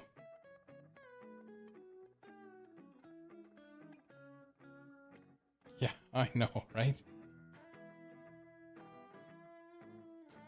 Oh, did he call the 10? I think he called the 10. Tough to tell from here.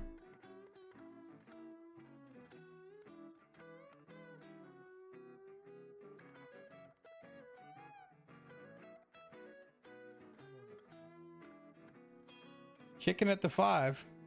9 ball might be in the road. I think he's going to have to use a little bit of spin on that right hand end rail to get it to check back on the 5.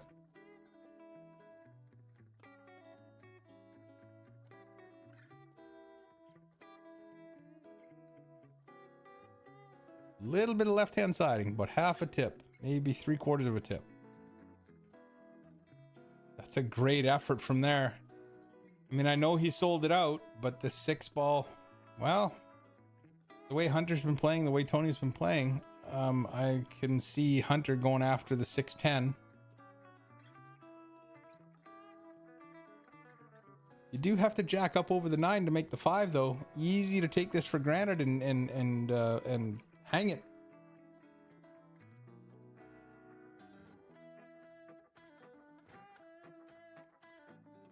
If anybody might be down at the Metro, if you can post an update on the Larry Latham Eddie 2 match. Tell me what the score is in that. They've been playing quite a while. I'm kind of curious.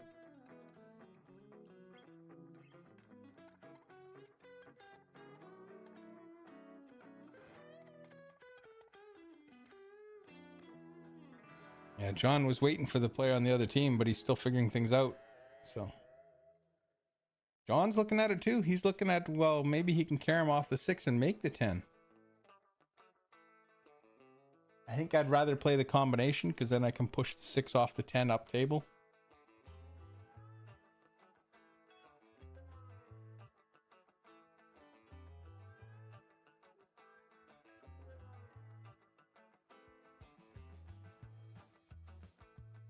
Taking his time. Gotta wait for other people to play.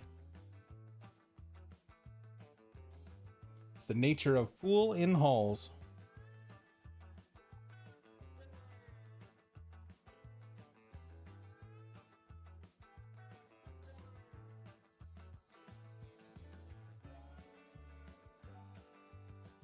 Okay, here he goes.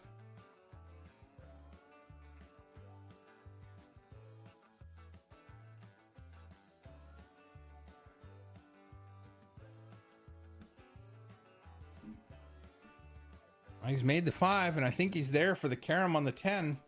Pretty close. He's got a nice angle.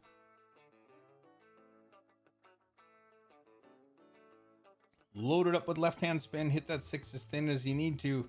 And throw that 10 in. Well, you might not be able to do it the way I was thinking, the way he's hitting that 6 so solid.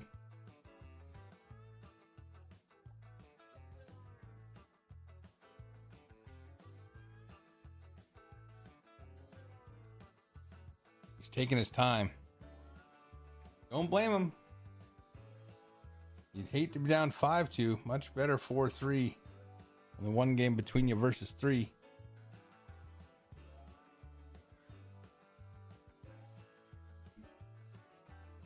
And he's got it. So Hunter back within 1. I'll be back in just a minute, folks.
All right, I'm back. Tony looks good here. Wide open table. 6 to the 8.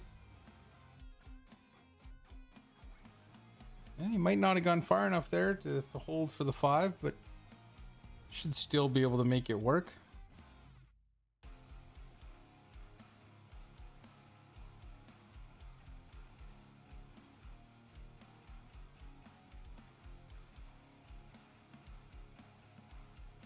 Just like that. Again, you'll notice how many times this shot comes up where you're going to a corner and into the side rail and back out. Into the corner, the object ball, cue ball into the side rail, back out for position.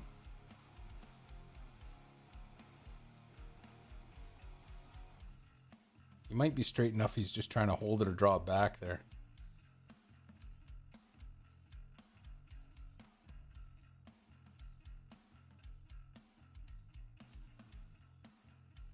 Eddie 2 takes out Larry Latham 6-5. Wow. That was a great match from Eddie 2. I played him in the last tournament. He's a good shot. Nice guy too.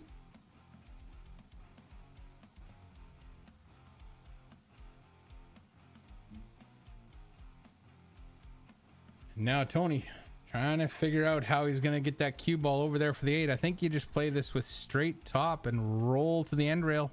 Come back up table. You'll be on the 8.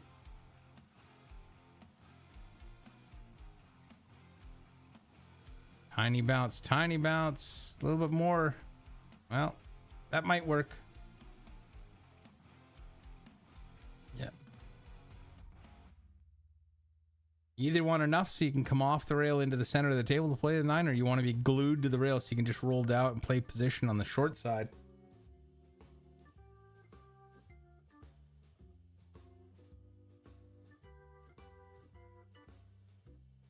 Easier said than done.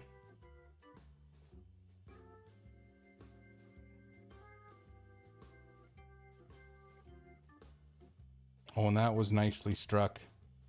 Now, can he finish it off and get to the hill?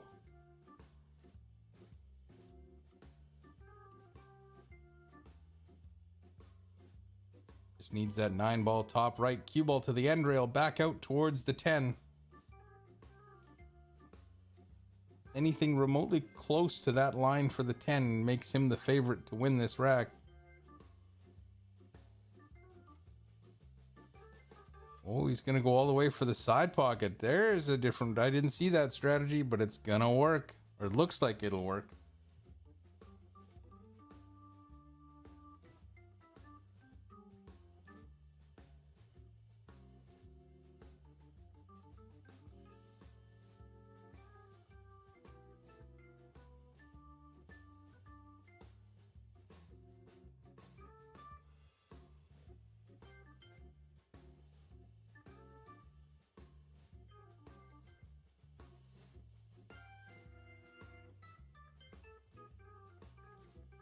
So Tony leads Hunter 5-3.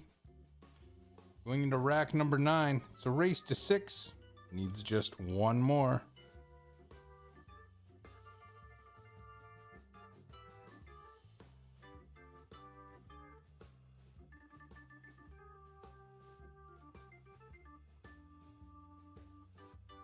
Watch the 3 and the 4.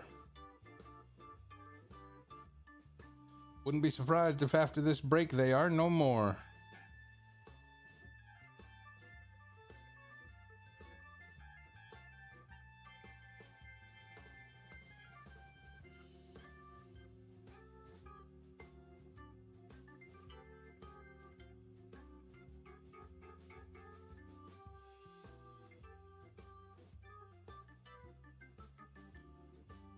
Predict the 3 in the bottom side. He's been making that bottom ball more often than the top ball today, so. Oh, and the 2 ball comes racing around, kicks the 3 ball out of the way, and then slams the 10 ball into the top side pocket. That's not gonna do much other than get it respotted.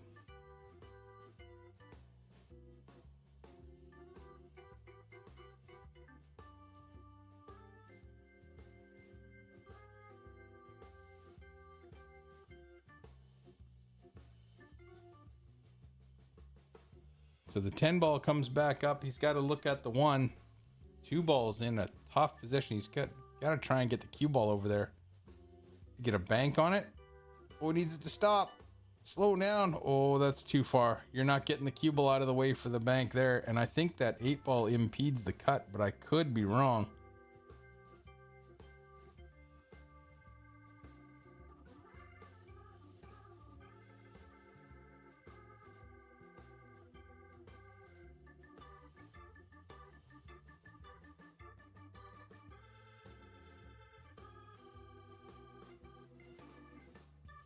Man, I don't know. I don't think anything there goes.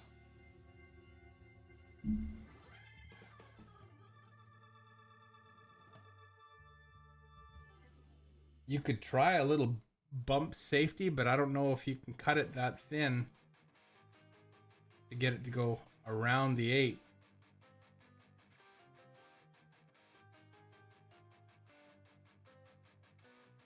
It'd be tough. Even Tony called something, but that has seemingly changed his mind or is in the process of double checking something. Kind of held up for a sec.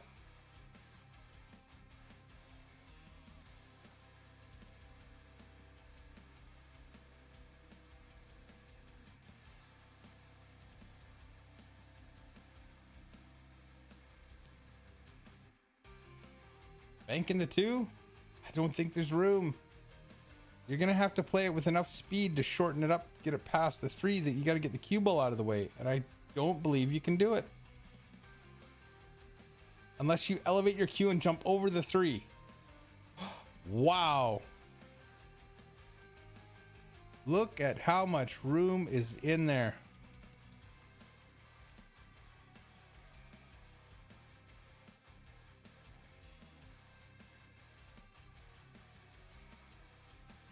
Look at how much room that cue ball just barely gets out of the road. Oh, and Tony's able to make the 3, but the 4 ball is a little bit messed up. Can he bank it? I'm not sure if the bank is there. But then again, clearly Tony knows more about banks than I do.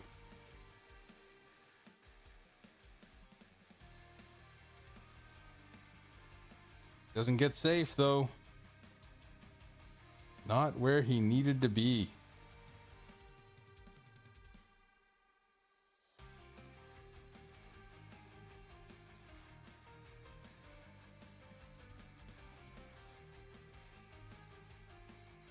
So Hunter coming to the table with a great opportunity to get back within 1 and stave off the B side.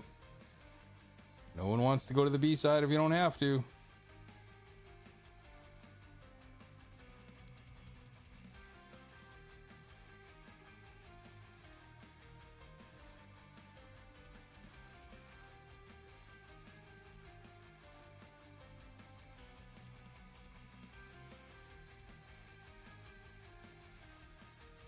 Seven to the 8. Pretty rudimentary, but you still have to execute.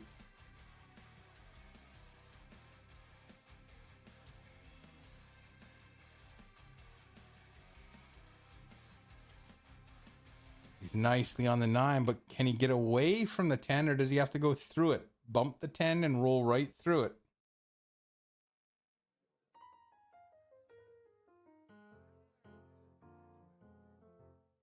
Rolled through, perfect on the 10. Hunter back within 1.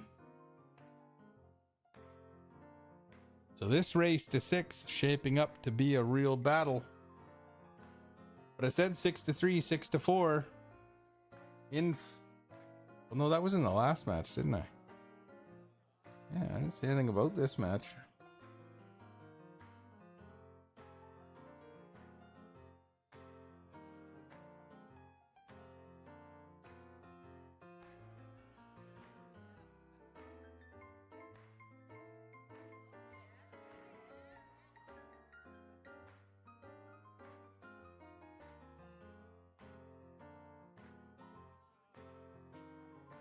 So there we go, Hunter breaking rack number 10. There can only be 11. But he needs them both. 6 ball headed at the side pocket. It's going to drop. The cue ball will be out in the middle of the table. Will he have a shot at the 1? It's there. There's not much going on with the 2 though, but he can move it off of this 1.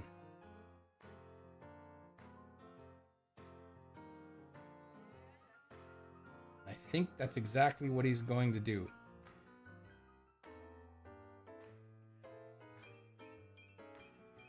Well, he kind of put it back, but the cue ball is in a position to play it. And all he needs to do is just straight draw.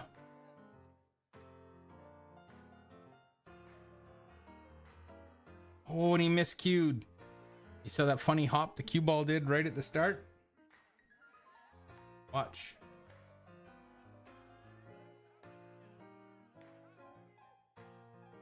Little hop, just enough to throw him off. So to the table now with another opportunity to finish out the set, Mr. Tony Jacobs. 2 ball, bottom right corner pocket. Cue ball into the 8 to slow it down for the 3, but just enough that the 8 ball doesn't get caught up with the 4. He overcut it and ran it off the 3. Didn't get near the 8 to stop it, so he's got a long tester on the 3 ball, but he's got to get the pocket weight right.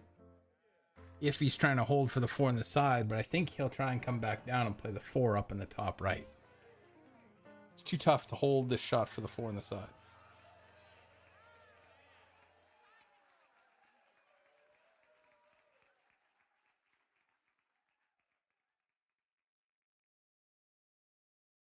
That'll get the job done. It's a little trickier from the 4 to the 7 now because you got to go across the table with bottom right. Miss the side pocket and spin back over to the other side and miss that side pocket as well.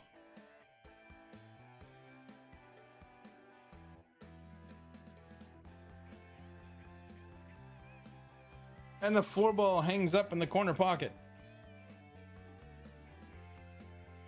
Depending on what match we get up on the next table, folks, I may take a 1 match break. Let's see, how much time have we got on the stream itself?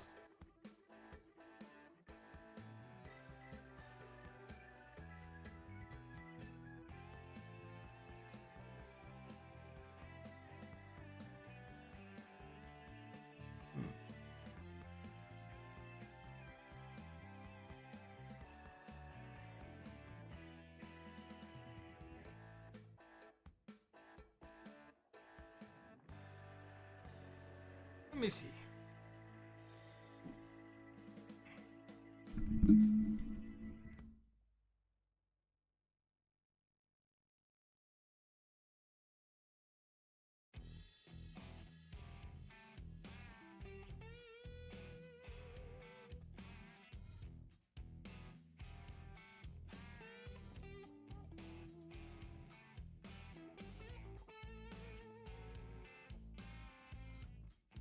Yeah, I can't really tell.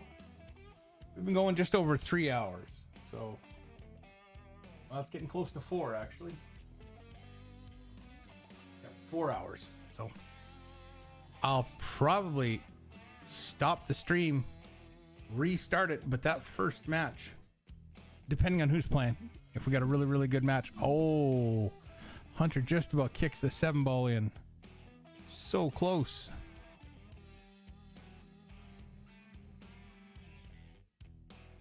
Just off the horn, both horns.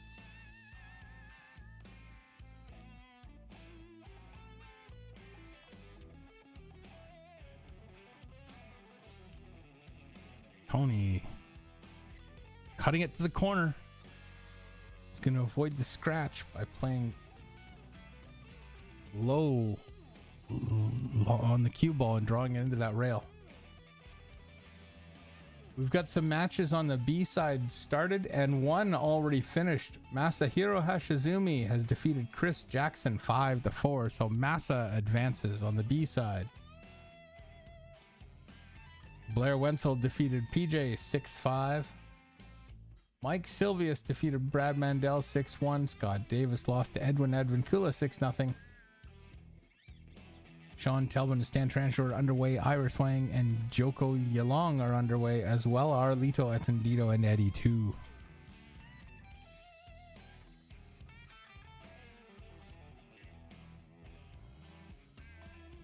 When you're running a 32-player tournament race to 6 in one day, there's a lot going on. 6 tables makes it fairly quick. We should be done second round of the A's within the next hour, half hour to an hour, and halfway done the first round of the B's as well. But cutting it in top right, Tony does not get it to drop. I thought for sure that was going to drop. Hangs it in the corner. Hunter wasting no time getting after this. He knows this is a great opportunity to tie it up, the one he'd been waiting for. That's going to fall short on the 8. You might want to bank that 8 ball down onto the middle diamond behind the 10.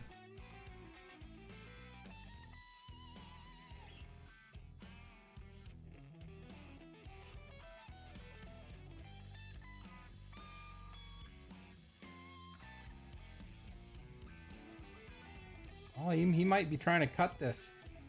Be a heck of an effort. Heck of an effort.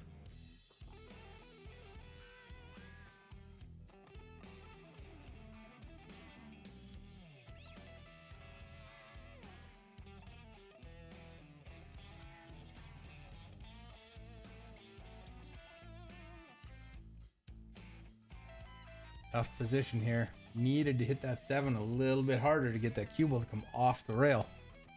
But he didn't. And now he's left with a tough bank or a tough cut.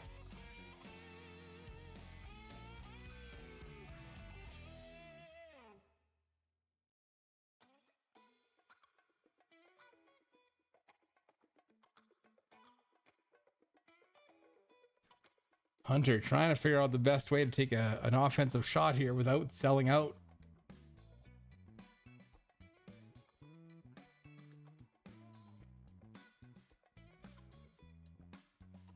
Tried to cut it down table. Where's this cue ball going? It's going to come out past the 9-10.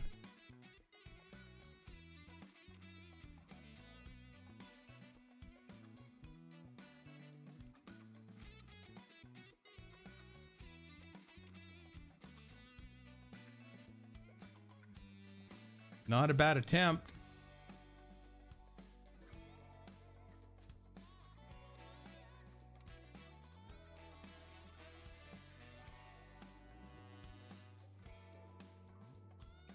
Tony with the 8, but watch this.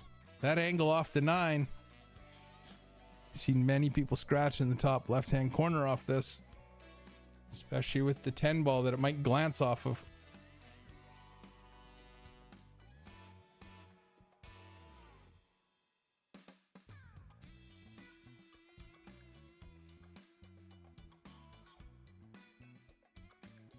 Tony hangs it over the corner pocket. Hunter coming to the table with 2 balls to go, and he's on the hill, and we'll have a hill match.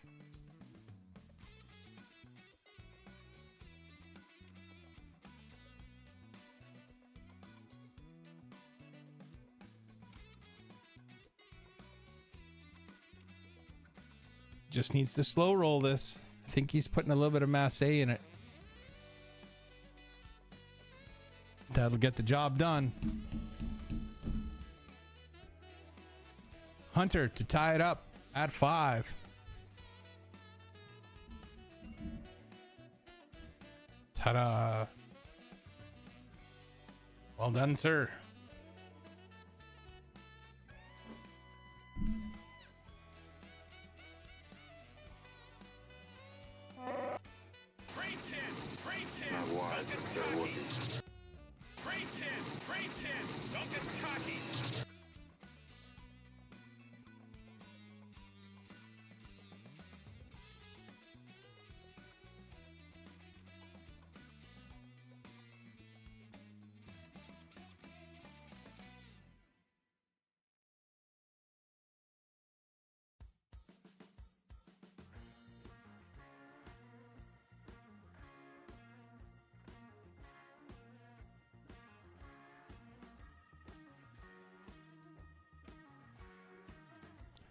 So Hill.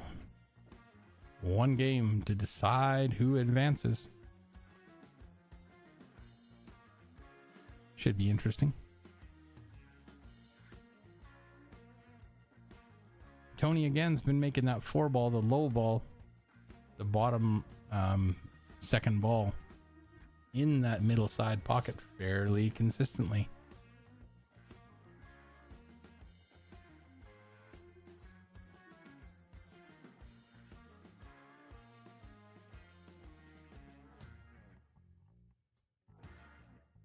Ball down.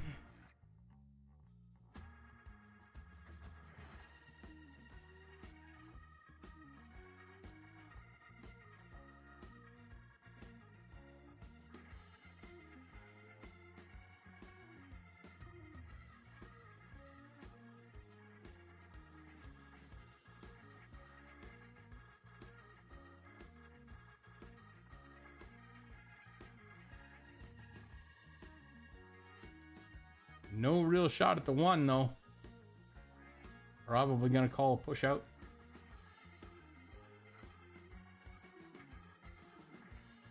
And then we'll see what Hunter has to do.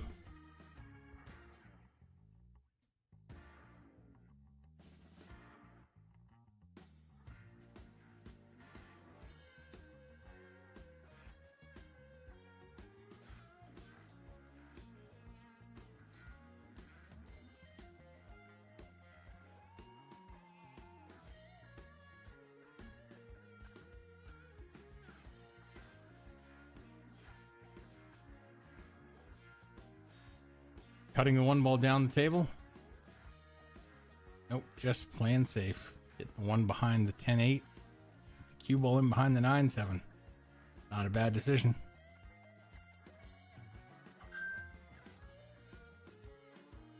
Hello notification on my phone.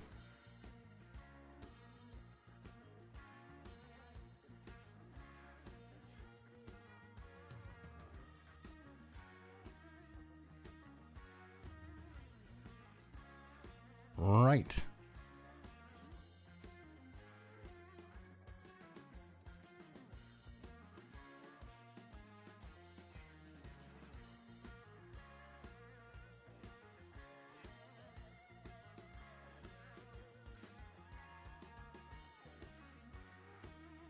Just a notification that another match has started. Ko Ping Chung off and running. Shane Van Boning advanced over Tiklev 9-6.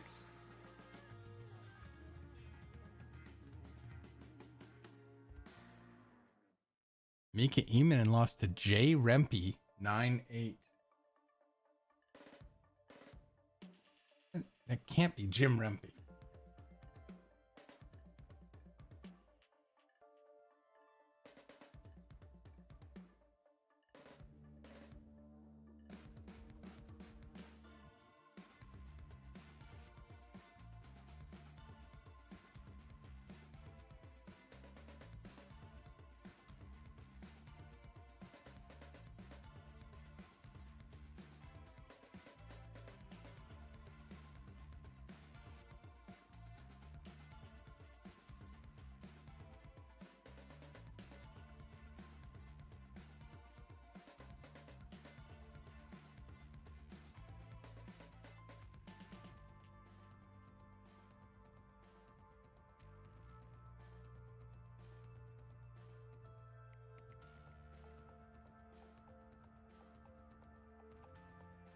Jim's in his mid-70s, so I don't think that's the same guy.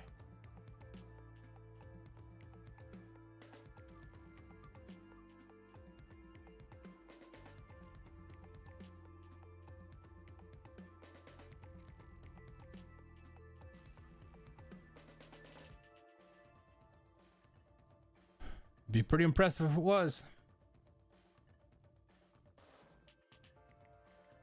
Meanwhile, Hunter working through the rack. Everything goes. Just needs to keep the cue ball in line. Stan Taranjo defeated Sean Telbin 6-2. So in round 3 on the winner's side, so far we have Mike Silvius, Edwin Kula, Blair Wenzel, and Stan Taranjo. Some fantastic matches coming up.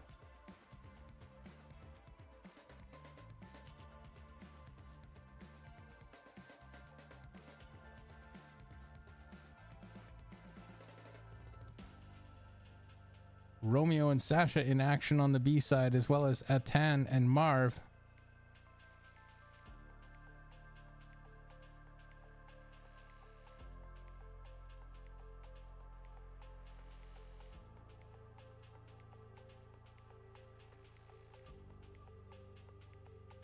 Hunter needs to make this 7 in the side and slide the cue ball over for the 8, trying to get that 7 ball in the corner and then the cue ball over for the 8. Well, this could be tricky. Could be a power draw coming out of this to draw 2 rails. No, he's going to go forward.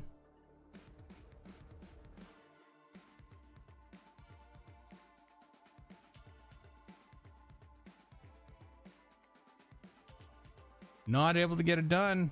You would have liked that to roll another couple of inches and make it really tough for Tony. As it is, Tony can still shoot that 7 into that bottom left pocket. Cue ball will hit the rail as long as you put above center on the cue ball and don't hit it too hard.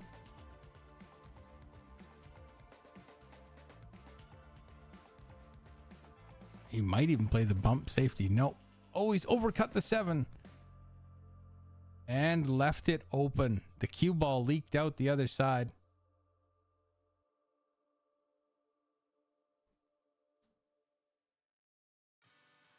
Careful eyes from shifting eyes, too quick to overanalyze. I bet it comes as no surprise. Clever lines dressed in disguise, leaving without saying goodbye. I hope you cut me down to size. I wanna be everything you want. It's got to be closer than I think if Hunter's taking this much time with it.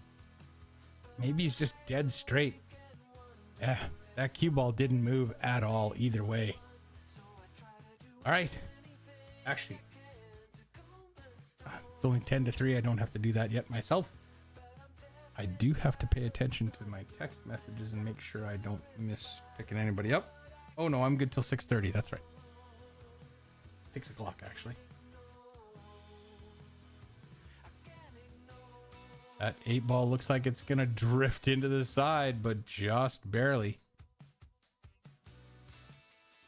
And then if Hunter can make this 9, slide down the rail and drop into that bottom left corner pocket, he'll leave himself a nice little 10 ball for the advance into round 3. He'll face Stan Taranjo.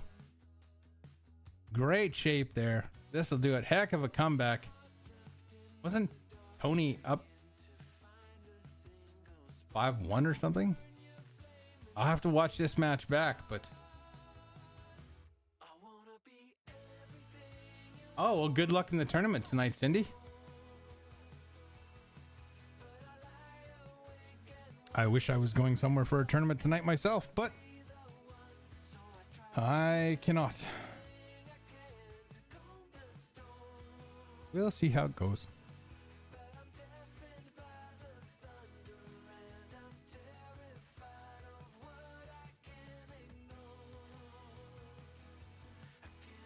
Who knows what opportunities abound?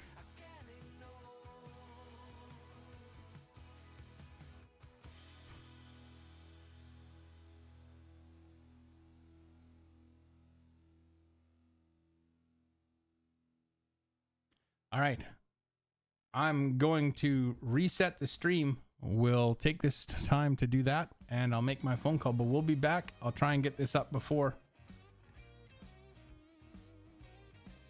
Oh, yes. No. Yeah, it's probably not a tournament I'm allowed to play in anyway. Is it a ladies' event? Maybe, maybe not. I don't know. But anyway, folks, we're going to stop the stream here. We'll restart it in just a few minutes. I know they're going to have another match up right away, so I'll get started on that right now. Thank you very much. We'll be back in a minute.